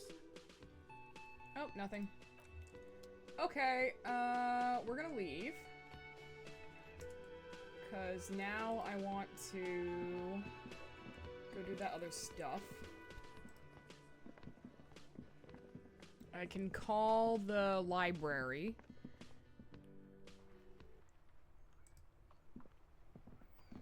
So let's go to the thing first. Hey! Who the fuck are you? Inside, you see a set of steering levers, a radio microphone. Hey! Piss off! Get away! That's one brutal motor carriage. Says the young man with beep on the back. If I were a real skull now, I'd jack it, paint it in palm tree livery, then bottom light it, neon style. His companion wears a simply elegant slogan, fuck the world. A snazzy shit-ripped skullmobile like this would make a fine trophy. We could, like, hang fucking shrunken heads from the side mirrors. Cops' heads. Scary tribal shit. Yeah, tribal shit. A cop carriage like this would have proper skull value. While I appreciate the interest you take in my brutal motor carriage, I have to stop you right there. The RCM takes threats directed at its property seriously. It's just theoretical work, Copper. No basis in reality. Man, if we were certified skulls right now... Who are you? I can tell you who we're not, cop. We're not snitches or skulls. Which is not to say that the skulls are bitches and... On the contrary. I appreciate that they're cutting that Part out. of this presentation you want to take home with you, cop man, is we're not part of the skulls yet. Who are the skulls? You don't know? What kind of cop are you? No, I really don't. The skulls are the most vicious gang of the Besmertne. Besmatine, or the Besmati, the Immortals, are West River Sholian crime syndicates. The nastiest bunch of psychos ever. Jacking carriages and getting into high-speed chases. Possessing an infinite amount of fuck-all swagger, infamous for their non-verbal modus operandi. Non-verbal? If a skull spots you, he will pull out his dagger and stab you without saying a word. The lieutenant's voice is as calm as usual, a testament to the violence and death he's witnessed through the sight of his firearm. They usually occupy the burnt-out quarter in Jamrock, or you can find them loitering around their brightly painted bottom-lighted vehicles. Okay. I can't wait to become a skull. Bottom lights are wretched aggressive. Do you guys know Cindy the Skull? Oh yeah, Cindy's a right proper skull. The young man's eyes glaze over, his voice filled with longing. Yeah, a true artist of the future. Just like Arno van Eyck. By the way, if you see Cindy, give her our regards. He adds, returning from whatever void he was just visiting. The lieutenant on your left is unusually lenient toward them. I see kids are into modern dance music. Oh man, yeah. We're not fucking kids, man. Be wary of the abyss. His blonde friend adds ominously and points to his temple. Why? Probably because of how non-verbal their mode of operation is going to be. It's a threat. A threat? Good, I like those. But I don't. In fact, I dislike them so much I'm willing to drag you boys back to the station just to calm myself down. Damn, Kim's pissed! Hey, there's no need for that. We're just talking here. Joking, too. Stay light, man. Yeah. Didn't you cops, like, have some questions about skulls or some shit? Why aren't there more skulls in Martinez? The Union does their share of policing in Martinez, at least where gangs are concerned. That's why there isn't much organized crime around here. Except for the Union. Apart from the unions themselves, of course. Ah, yeah. Don't you worry about that. We're gonna make up for the deficit. Yeah, we are. Your rhetoric is confusing. Are you part of the skulls or not? We're not franchise skulls. Well, not yet. Once we get our name out there, we'll have a chance to join them. And what makes you think the organization would accept you? Because we can be just as psycho and vicious. You'll see. But in a non-threatening and definitely legal way. The other one quickly adds and whispers something to his friend. We'll fuck the system from the inside later. Just be cool now. The damage will be tenfold. Right on, fuck. So what's happening now? Do you know anything about the murder? Murder? A man was hanged in the backyard. Yeah, sure. We'll gladly tell you everything we know about it. It was a man. Also, he was hanged. Don't fuck around, I am the law. He was hanged from a tree. Yeah, I mean, duh. These punks don't know anything. Let's just move along. Hey, stop right there. How does one know anything? Oh, this philosophical bullshit. Ah, this sounds like epistemology. A field so occupied by thought that it begins to question thought itself. I know that you don't know shit. Exactly. How can one know shit? For example, how can one be sure that there truly is a body hanging behind us? Can I kick these guys' ass? What if it's art? Or just a mere specter? It's not. Our man is dead. We need answers. So what do you think we know? What's with the jackets? What about them? Why does your jacket have piss bleep written on it? Well, first off, it's a statement and not necessarily something that characterizes me as a person, even though the statement has character. And I do like piss. The word piss epitomizes the struggle taking place in the world. Things being defined as they seem, not as they are. And, I guess, it's also about communal spirit, the future, and truly appreciating our differences. Also, you've got to admit, it catches the eye. And since the Grand Piper is slowly but steadily moving towards basing the economy on it, attention, it is imperative that the medium itself convey the message. Yeah, makes sense. What I mean by this is, we are all pissed, and that the world is inherently meaningless. It seems that the young man has a certain expertise in at least one field, even if it's rather Just gonna make money. Why do you have "fuck the world" on your jacket? Like I said before, many men keep searching for the one, for so-called true love, which is actually just obsession masquerading as kinship. The thrill of the chase, the hollowness that fills your chest cavity after catching. I hate that I'm kind of agreeing. I'm wondering if the poetics come with the jacket, or are they derived from something else entirely? Right. To catch a fish, you'll need to hurl the lure many times, and even then it isn't certain that you'll get anything. If you blow up the lake, though... That's a terrible metaphor. You get more fish in a shorter time. And, for time is of the essence and fleeting ever so quickly, one must think of a way to fuck the whole world and not get caught up in fucking someone. Because when one fucks everything, he fucks nothing. And that, to me, feels glorious. Sticking your dick into the void. And we found our episode title.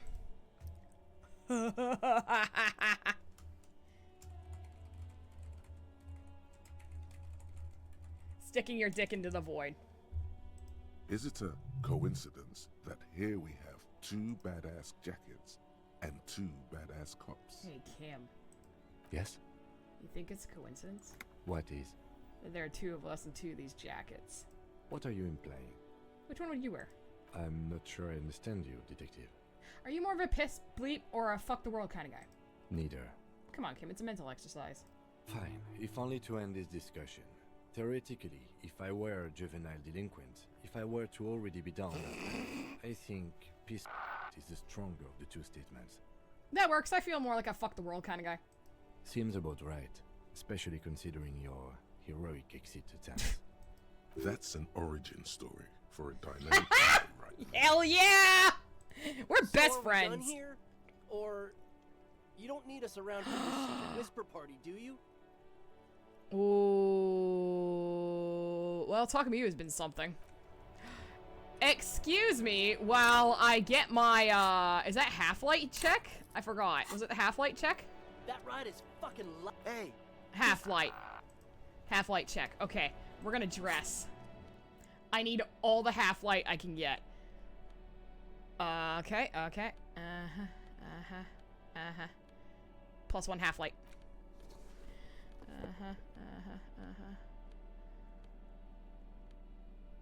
Half-light. Where's my half-light?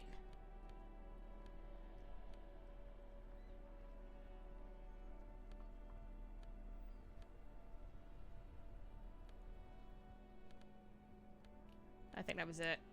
Damn. Okay, that's all I have for half-light. Alright,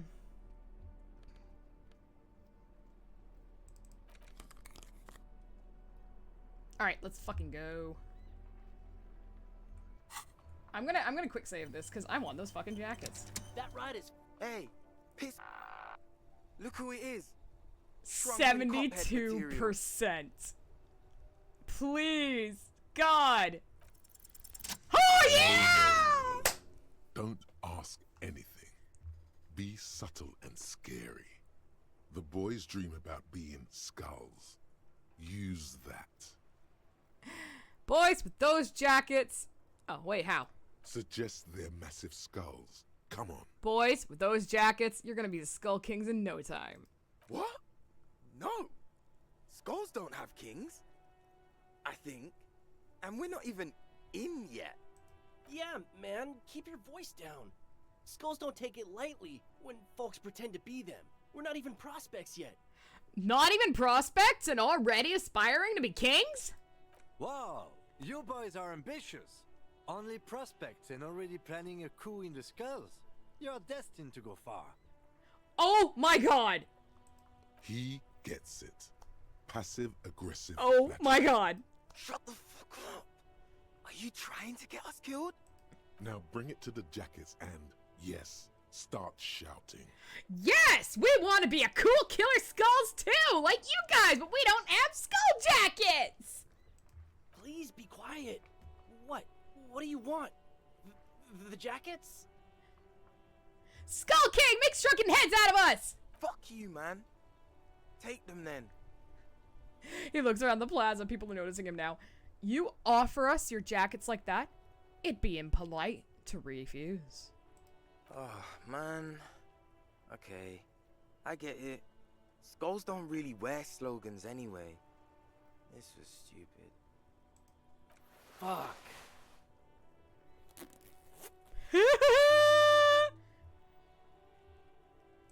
The lieutenant watches the boys take their jackets off with mild amusement. Well, since you said you're more of a piss bleep kind of guy, I'll take the other one. I'm absolutely okay with not having either one, thank you.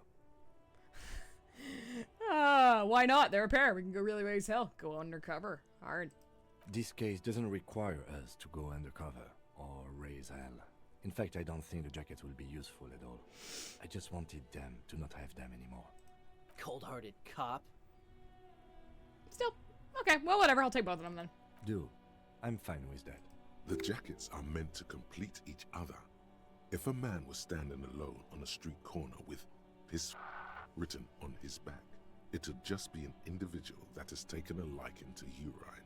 And fuck the world all on its own is, frankly, genius.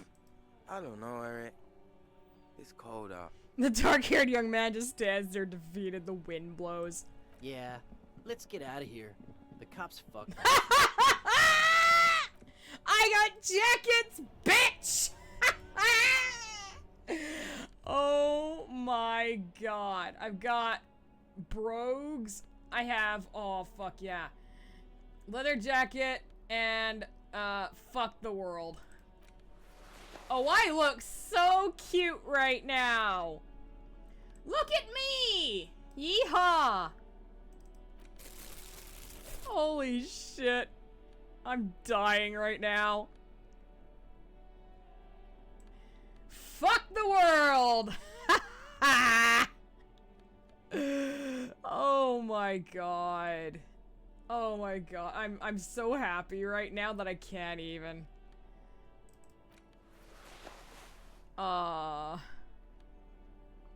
It's so good. It's so good. This is the best game ever. I look amazing! You finally made it, haven't you? People point fingers at you and whisper to each other when you pass by, wondering to themselves, where did that man get such a cool jacket? Did he receive it upon graduating the École Normale Supérieure de Badasserie? Is he dangerous? Damn right I'm dangerous. You are very dangerous, my friend. Dangerous and cool. In fact, no one dares to say a single thing about the jacket. But believe me, they are all very important. This is the best day ever. I'm wearing the fuck the world jacket forever. I don't even care. A radio microphone, a pull-out toolbox. This is Precinct 57. How may I assist you? Connect me to Jamrock Public Library. I'm afraid they're closed. Oh. It says here. We should try again. Anything else, detect? Still no word, I'm afraid, sir. I know it must be frustrating. Was there anything else you want? 57th, over and out. In the cabin, you see a set of stairs. Very annoying. I gotta wait till 10. Alright. Yeah, let's go to the... I want to talk to Gary the crypto-fascist. And for that, I'm gonna have to take this shit off. I'm gonna get naked again. Okay. I want... Can I sort this shit? I can't sort it, can I? Okay, what I want is... I need, composure if I find it. +1 composure. I haven't worn these shoes in ages. +1 composure. Anything else for composure?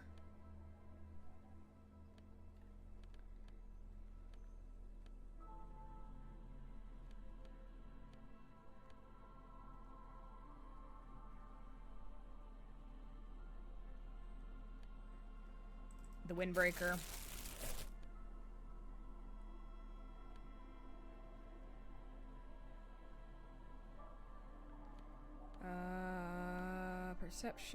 Perception. I think the rest of it's just not, so I can choose. Okay, cool. Well, I still like wearing the jeans. Though, yeah, I want to do the jeans. Let's do a shirt.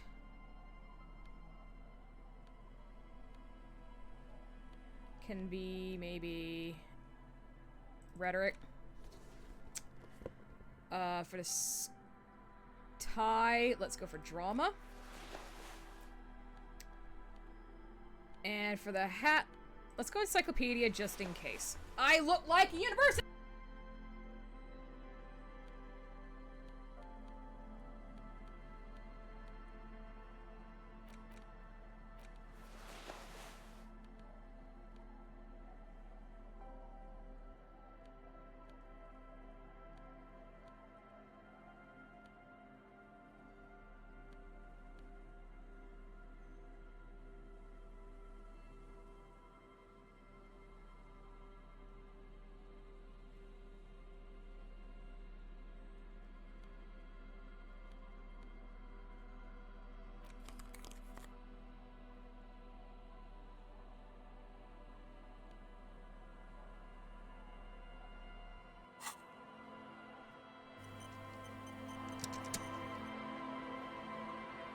Our tenant, the policeman.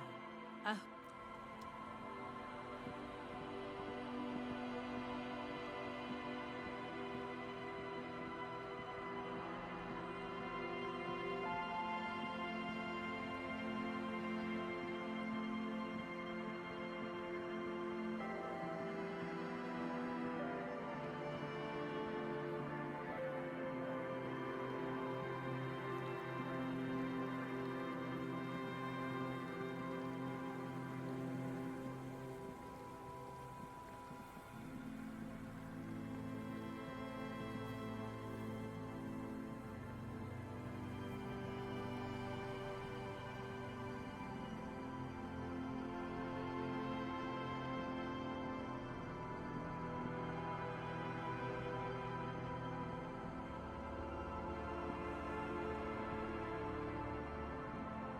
Hello. What can I do for you? Always a pledge. I mean, officers.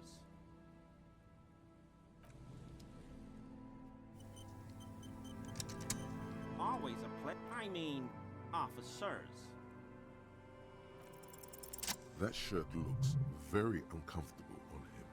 Look at the buttons, barely keeping that thing together, as if something is ready to rip out from underneath.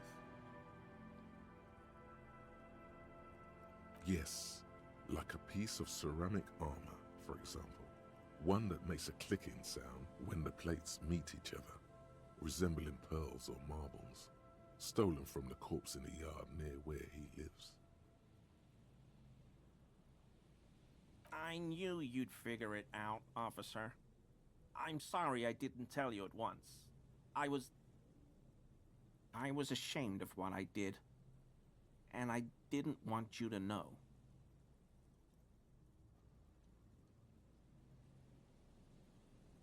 We're not detecting falsehood, sire. He's gearing up to admit the truth. Gary, what's going on? Later, Morale. I've got apologizing to do. No, you've got explaining to do.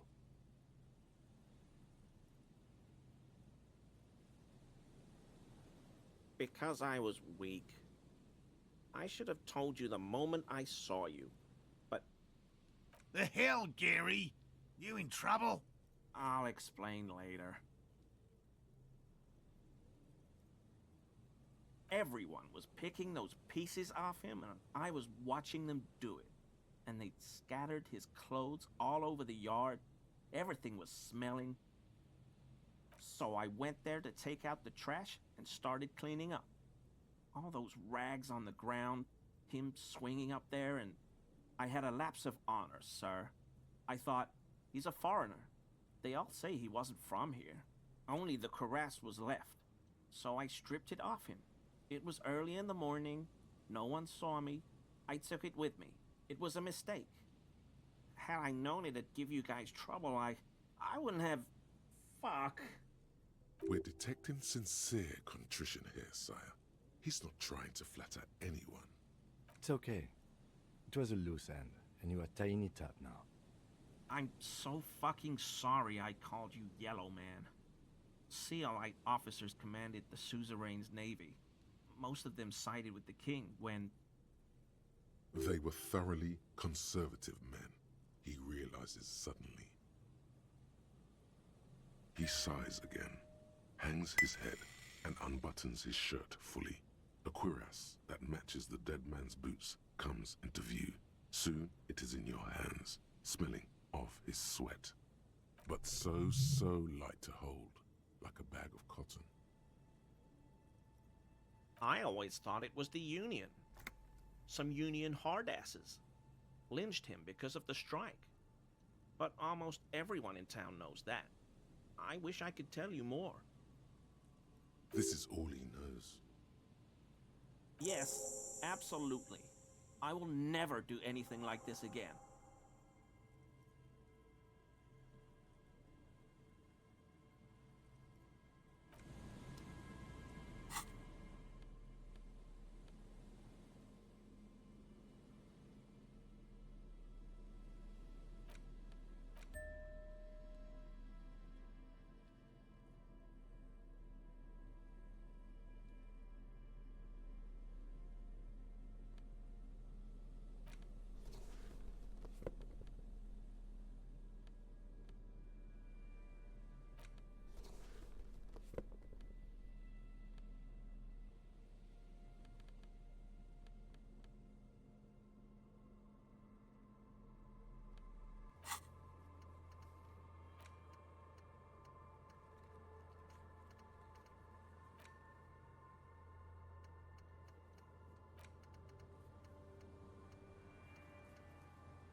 What can I do for you, officer?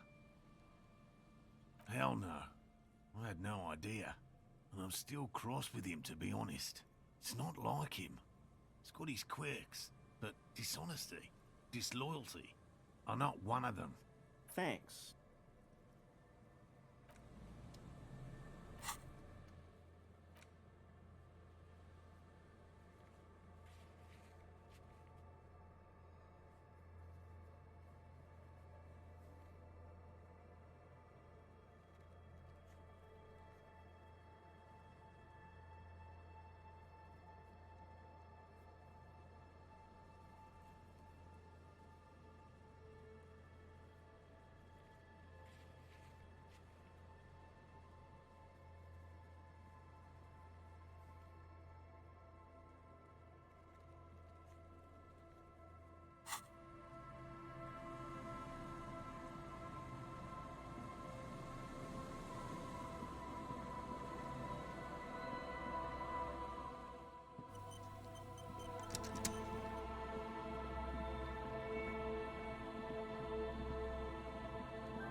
The scruffy-haired little...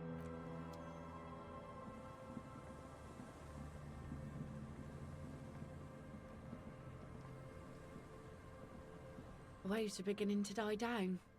Look at those little bastards. Simmer down, bastards. Oh? Who? Well, how can I assist you then, officer? Oh, that's good to know, I guess. Why is it in the sea? This calls for a funeral, if you ask me.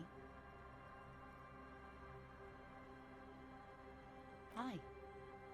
Feels deserved, don't you think? Falling in the line of duty like that and all? Why odd?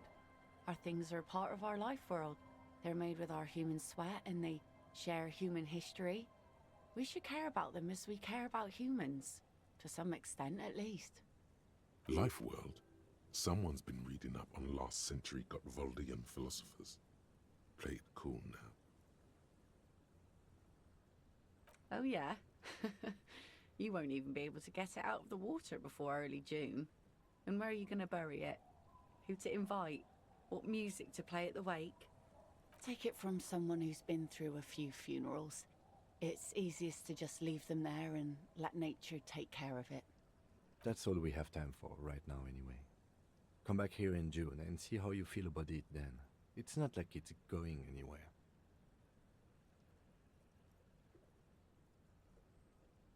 Yes, that is a pity. But for now, let's focus on the things we do get to do. Like the murder investigation, for example.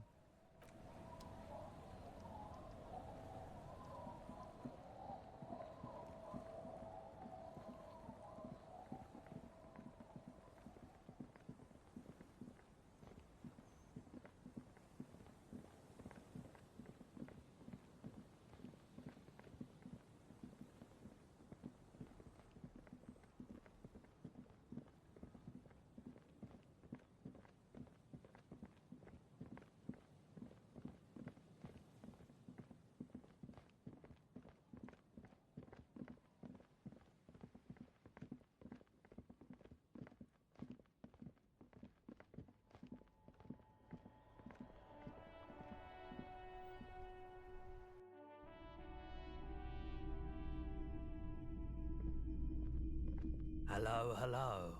Let me know if I can help you with anything. Of course. It's in working order still, isn't it? Just pick your tape and set it spinning. It all starts with the tape. Sure, let me have a look. Anything else you're thinking of selling?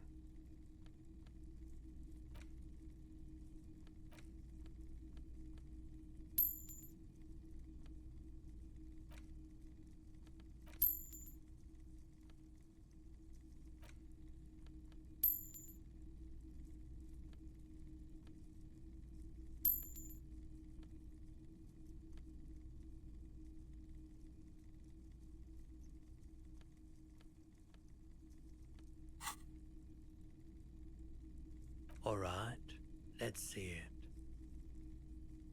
Oh no, no, no, no. I don't need bloodthirsty mercenaries knocking on my door looking for their missing toys. Besides, this gear costs a fortune. There's no one in Martinez with that kind of money. It feels like he would have accepted the risk if he hoped to profit from it. It's not greed, though. Deep down, he's a gambler, provided the stakes are sufficiently interesting. Another time, perhaps.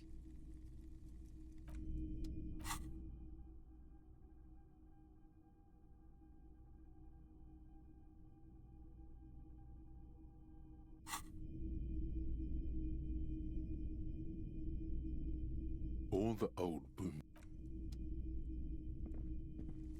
You see rows of toy soldiers guarding the rest of the trinket.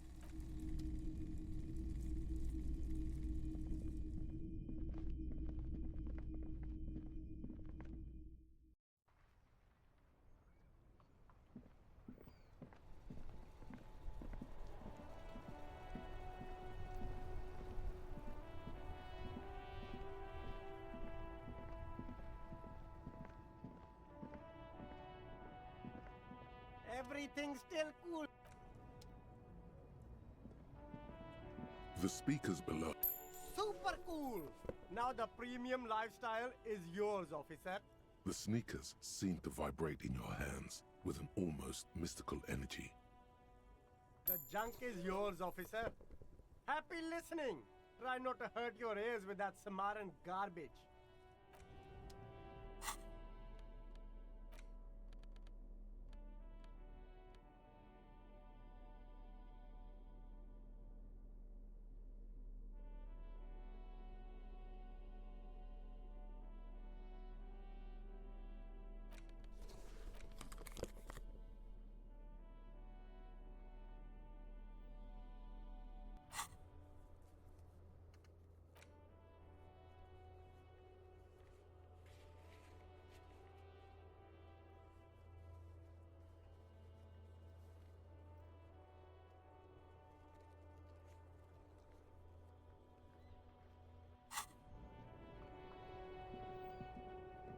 Everything's still cool here, officer.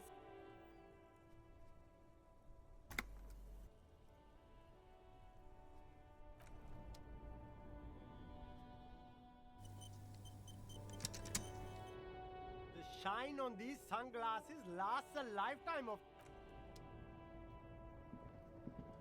You keep coming back!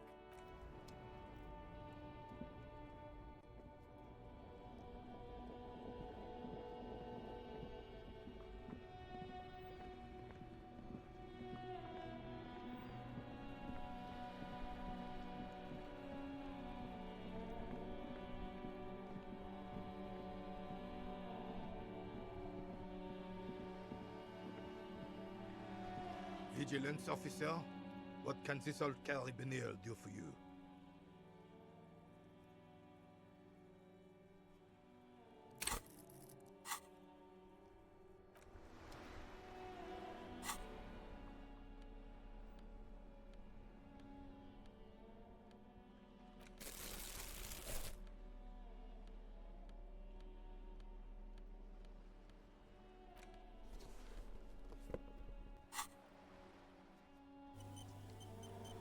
Vigilance officer, what can this old carabiner do for you? All you observe is a veteran refusing to let... This is the unit. Don't you mean... You do not speak his... There's something you missed. You will get to it. Don't worry.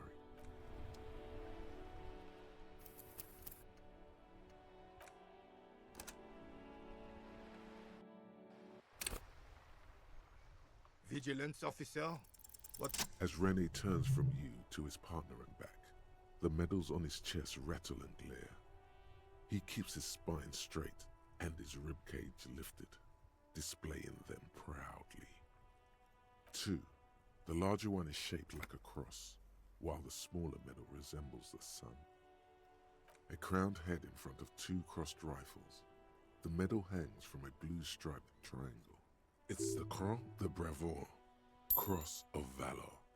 The cross was the highest battlefield decoration in Suzerain's armed forces, awarded for exceptional bravery in the line of duty, in service of King Frizzle I. A small blue star inside an orange sun. It has the word Valiance written below. The setting sun was a decoration used to distinguish seasoned combat veterans in service of King Frizzle I during the Revolution. For bravery. I'm sure, but I know this uniform's reputation. You are also wondering if I got this for raping women or killing babies. Honor is everything to me. Whoa. Sounds like you're about to open the gates of conversation. This man will literally talk your ear off if you let him wander off to memory lane. For doing my duty in the heat of battle, for looking my mortality in the eye, when men like Gaston here hid in the bushes and shat themselves. He saved some muddy princeling who foolishly strolled into the front line in his gown of velvet and gold. It was on the first months of the revolution here in Revachol. Unrest was spreading like wildfire. Marauders had taken most of the Couronne and were getting really ambitious. King Frizzle, thought he could end it all in one decisive strike. Sent his cousin, Drisson, to put an end to the unrest. Alas, the young Drisson was all piss and no vinegar, wearing a tunic of purple velvet and cockatiel feathers to battle. Even his rifle was gold-plated, shone from 5 clicks away. Can you imagine the asininity? Purple velvet tunic. That isn't exactly camo. To keep the long and bloody story short, Drisson marched us against the partisans in Coron. And when I say marched, I mean made us walk into captured enemy territory, single file, like toy soldiers, while he rode in front on his giant red stallion. The rebels were smart. They let us come real close before opening fire. Suffice to say, it was carnage. I got shot in the left shoulder and went down. Just a flesh wound. But just as I turned over, the prince fell into the mud next to me. He was missing his lower jaw. Then his horse, driven mad by the noise and smell of gunpowder, stepped on my leg and shattered my knee. It's painful to even think about. Hang on to the story. Veterans get sentimental after such retellings. This might yield something useful. I grabbed my sidearm and shot the beast in the head.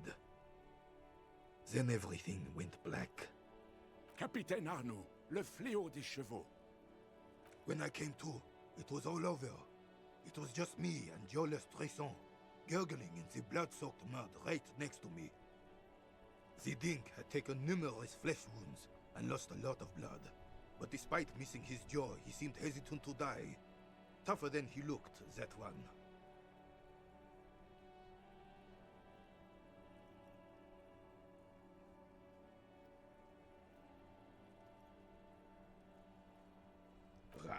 Right.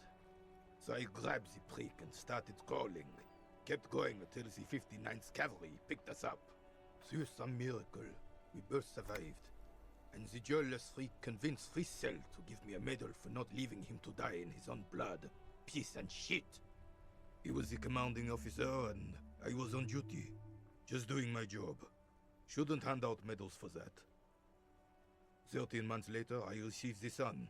For distinguished service. It's not worth mentioning. You sense he's downplaying it. He did a lot more than his duty. More than anyone's duty. It's in his spine, in his billowing breasts, and untarnished self-worth. The old carabinier stands quietly like a statue, his features motionless. What Monseigneur Modesty is not telling you is that he crawled over 7 kilometers before the cavalrymen found him and Drisant. 2 days later that was.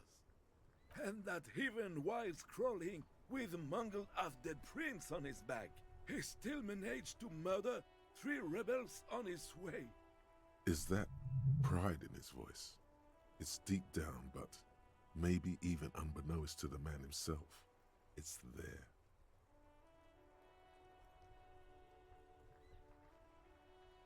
Sorry, officer, but you're reading me all wrong. I'm a man of peace, and these kinds of bloody heroics are only impressive to men like René himself. Certainly not to me. How did you find the story to be, officer?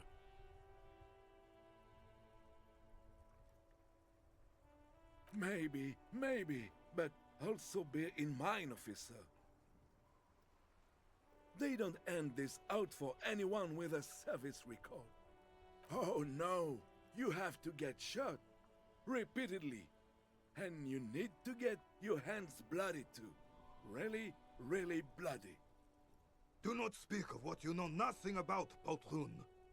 Duty is something you will never understand. Bah! There were many such stories in those days. Many such men too. True Eversholians. Men with backbone. Oh yes, René, yes. Men were bigger, girls were prettier, and everyone wore the fascia. Lord, please bring those days back, if you can. I'm not getting into this with you again. Officer, was there anything else? You should try to come up with a heroic story of your own. Impress this old soldier.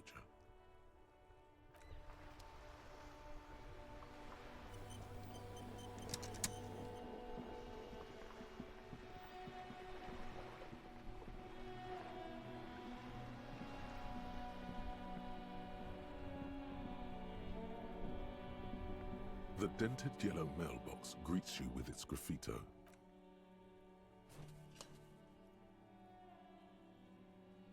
The mail collection box has no faith in your psychopathic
Hello again, officers.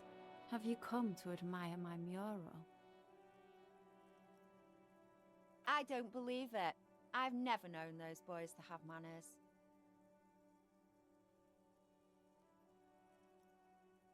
There'll never be skulls, but their hearts are in the right place. Fat chance. But you can still do your part to revitalize the neighborhood. She throws you a conspiratorial glance, then presses her finger to her lips and squints up at the sky, as though straining to hear something in the distance. Have you noticed the quiet? Every so often, you might hear a gunshot pierce the air somewhere in Jamrock. But in Martinez, no gunshots, no sirens. The people are languishing in boredom and complacency. This place is a sepulchre. We'll paint it red. We bring the raucous. You bring the sirens.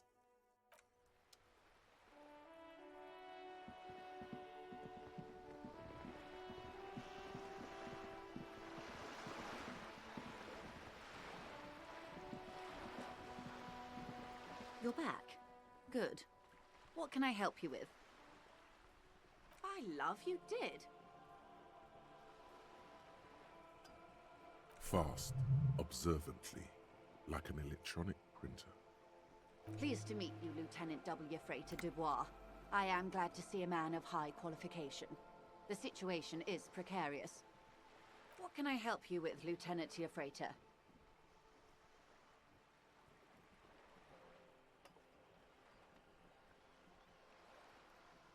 I fear I've told you all I know.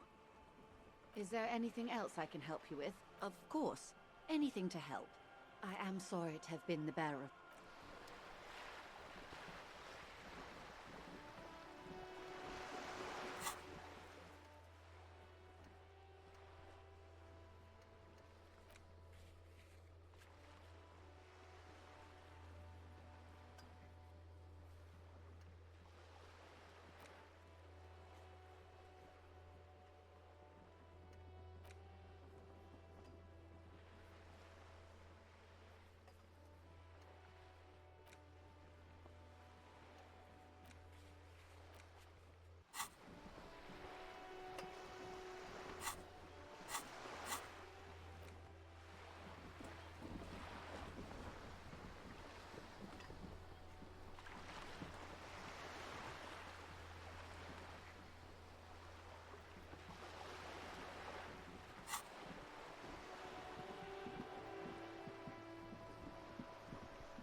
Just an ordinary wall.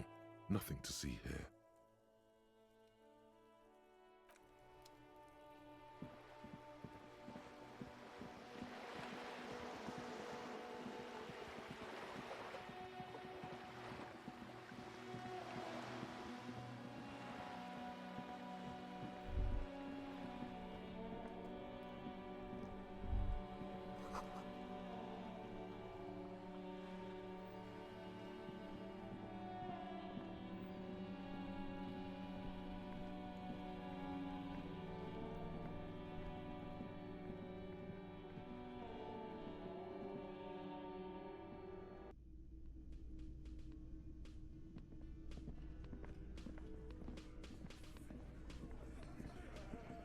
Behind the dockworkers, a ceiling-height window.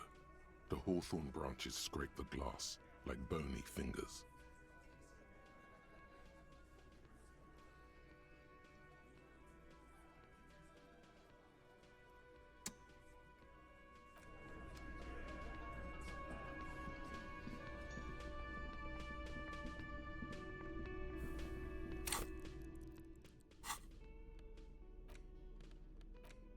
An intricate web of blue. It still kind of looks like gone. For you to discover, someone who knows about history could tell you.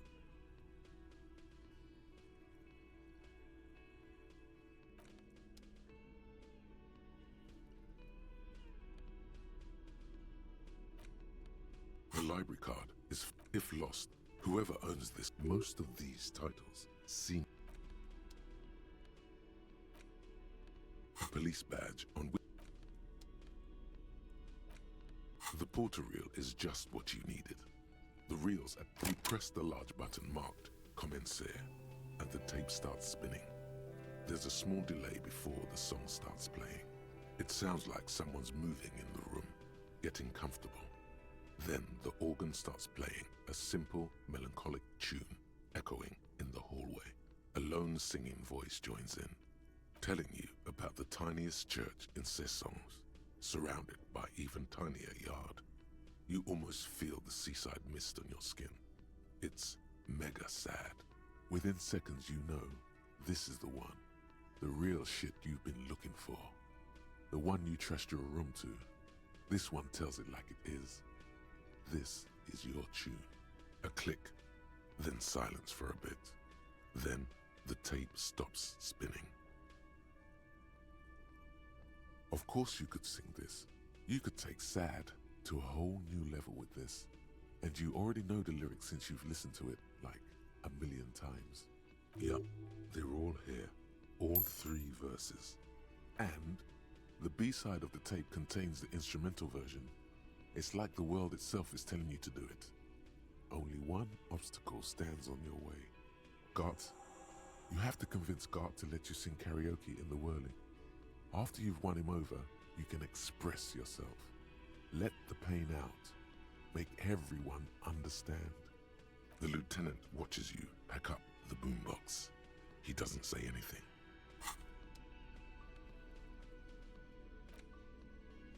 The face of King Friesel. It takes a moment, but gradually it dawns on you that Kunst und Kultur must mean arts and culture. As you leaf through this section, you come across several reviews of recent radio plays, as well as a brief artist spotlight featuring a local artist identified only as CS. The main feature, though, is a long essay titled Tip Top Tournée, a critical Mazovian perspective. The Tip Top Tournée is an inter-Isolari racing series, mostly known for its high speeds, ludicrous sponsorship deals, and high death toll. In Revachol, it's held quadrennially on the prestigious Zero Carousel racing circuit. This so-called artist spotlight is really just a brief Q&A, made all the briefer by the subject's evident hostility to her interviewer. You think you're settling in for a relaxing recap of the most recent season, maybe sprinkled with some nice anecdotes about a few of the more colorful drivers. Instead, you find yourself skimming a 10,000-word feature about all the politically problematic aspects of Tip Top Tournée. Where to even start? For one, there's the crass commercialism of its sponsorships, and then there's the practically criminal emphasis on deadly motor crashes. Oddly enough, this article has 2 bylines: Nasteb Encolada Bernal and Exilus Buka. There's no way those are real names. Have you ever met anyone named Exilus? Come on, they're plainly pseudonyms. And that precisely is what's problematic about it. Were it not for the promise of random, spectacular violence, audiences would quickly lose interest. At the end of the day, it's the destruction of these 750,000 real racers that you're really watching for. Sure, you think that, but subconsciously, it's the visions of brand names being engulfed in flames that you crave. This flimsy magazine is right. Deep down, you know the only true stakes are life and glory, or death by fiery dismemberment. That's because you haven't been reading critically. But don't worry. The whole point of these sorts of articles is to let someone else read critically for you.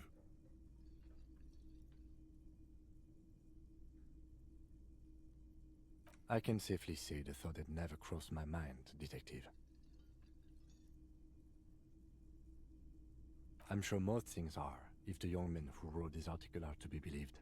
If I had to wager, I'd say they've never even seen the inside of a motor, much less a motor race. I take whatever they write with a large grain of salt. You flip back to the front of the magazine. The table of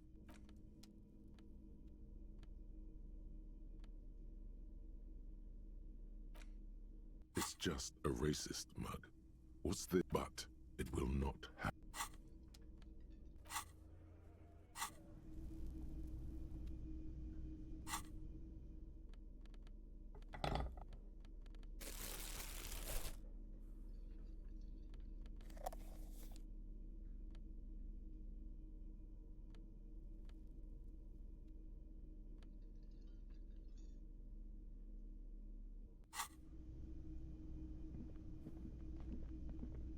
Hey, was there something you needed?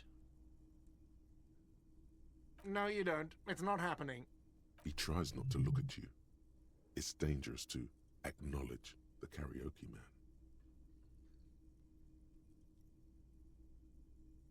The whirling doesn't need more sad style. That's one of the styles it can do without right now. It's for no one. It's a prop. I'm not letting anyone use it after the great karaoke catastrophe of '44. A lot of people got killed because some arsehole wanted to sing karaoke. Okay, yes, it's for some clients.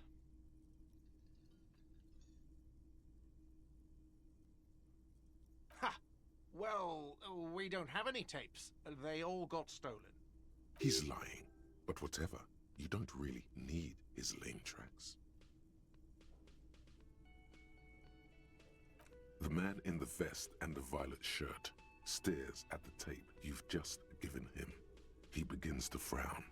Hard. Fine, fine. Climb on that stage and do your thing. Just get out of my hair. I'll plug it in for you. Damn this karaoke machine. I'm having it uninstalled, he mumbles to himself. Oh yeah, time to do the damage.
stage is all set up for your performance. Feels silent.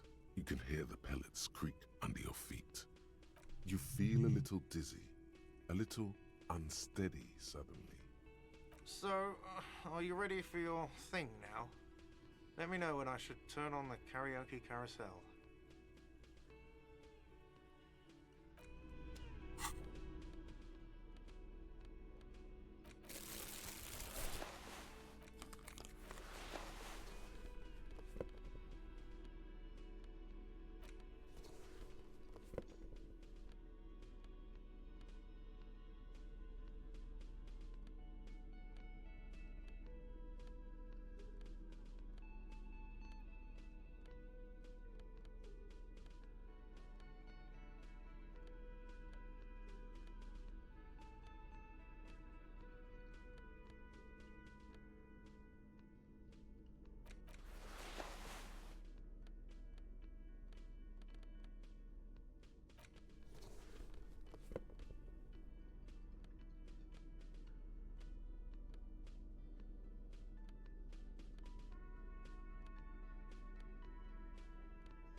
The stage is... You feel a little... So, I can see that.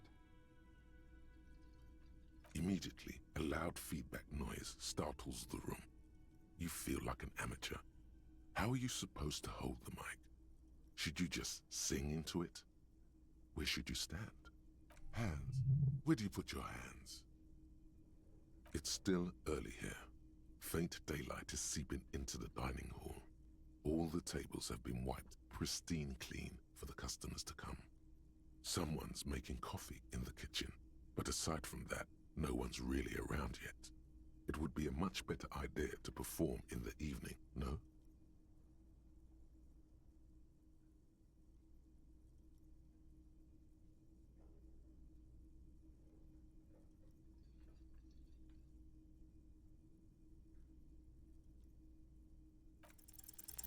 The air is thick with anticipation. The tape clicks into the carousel, and then the music starts.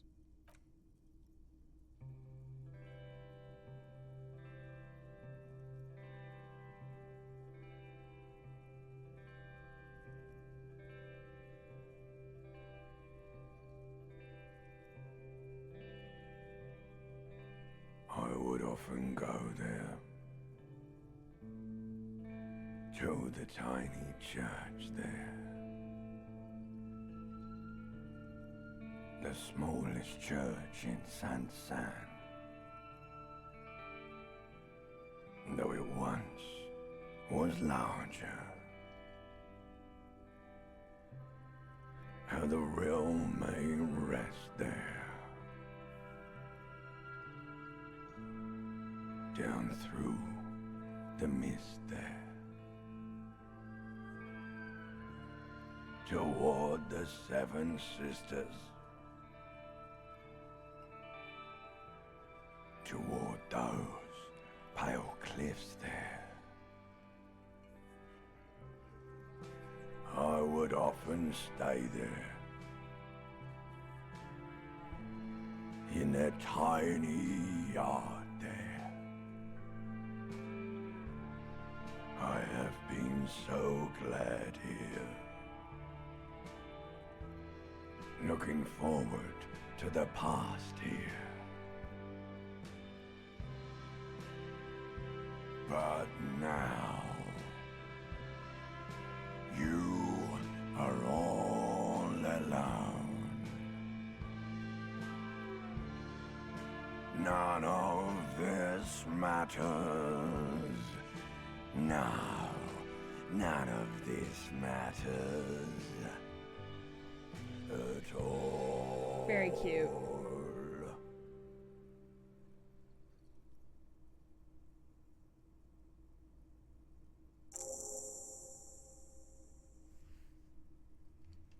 I did it. Not bad. Yes, not bad at all. Thank you, ancient reptilian brain. No reply. There is silence now in the deep where the voice came from. It has receded into you to return only in dreams and nightmares. Hey, it's my drama outfit. I don't need pants. Thank you. I don't need big crowds. I just need my friends. Okay, yes. I'm going to unplug the microphone, so you can get off the stage now. Aw. Oh, that's great. Oh my god. I'm so happy I did that. I'm so happy. I look so good in nothing but a bow tie. Ta-da! Perception. We're gonna go for that. And, I think we'll offset one of the dramas with visual calculus. Get more visual calculus. I'll put my jeans back on, because I like my jeans. If I can find them. There they are. And the shirt. Oh, it was the cuirass. I'm gonna put that on, because that's really good. Something went ding.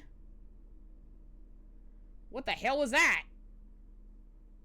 I don't know what went ding. But okay.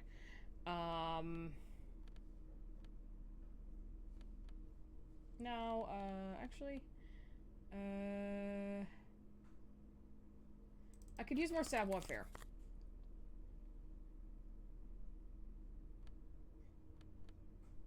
Yep, that works. And for shoes, I could do, but I like having encyclopedia. Oh yeah, and finger the gloves. I'll put the fallen gloves on because I like half-light. I think that's good. Okay. Well, there you go.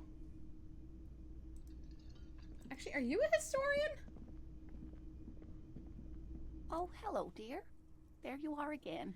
No, well, I'm a... You know... Of course, officers.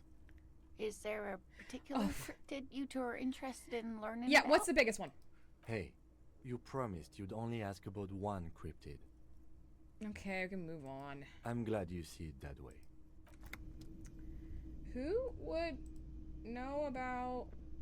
Ah, smallest church in Saint-Saëns, right? The cafeteria manager's waiting for you to acknowledge that he recognized the song. Told you I'd rock that shit. It was alright. Subdued. I might start letting people up there again. Now, what can I do for you? Cute. Not yet. Can I talk? Will you talk to me? Again? Oh, fuck off then, you bastard.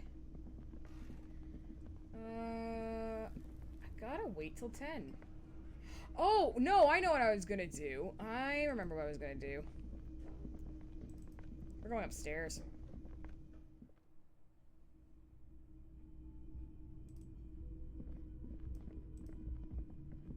We're gonna go talk to the mirror.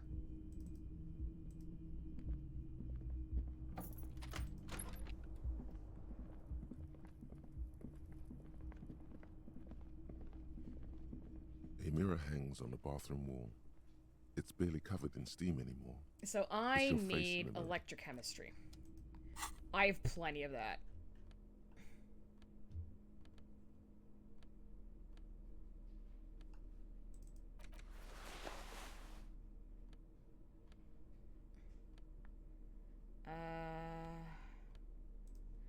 Okay. Electrochemistry.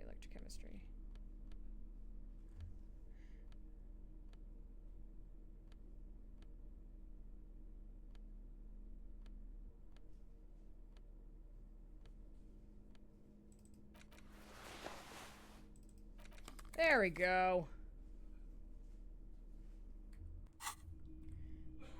Let's save. I want to see if I can stop the expression from happening. A mirror hangs on the bathroom wall. It's barely covered in steam anymore. It's your face in the mirror, adorned with the expression. Let's see if we can stop it, baby. It's like something snaps in you. A nerve ending. A thought. A sadness. Your face in the mirror is suddenly clean of the layer that had distorted it for God knows how long. Just like that, it's over. The running gag that your life had become.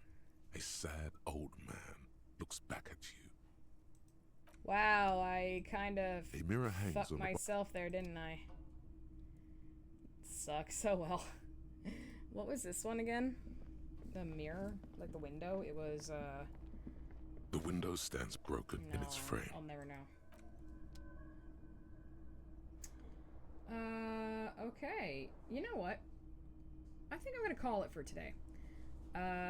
We've done a lot, and we sang karaoke. I don't know how I can top that, I'll be completely honest.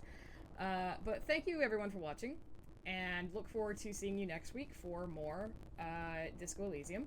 I do apologize if my mic was muted. I had no idea, but you know, Harry speaks for himself. I'll see you guys later. Have a great one. Bye!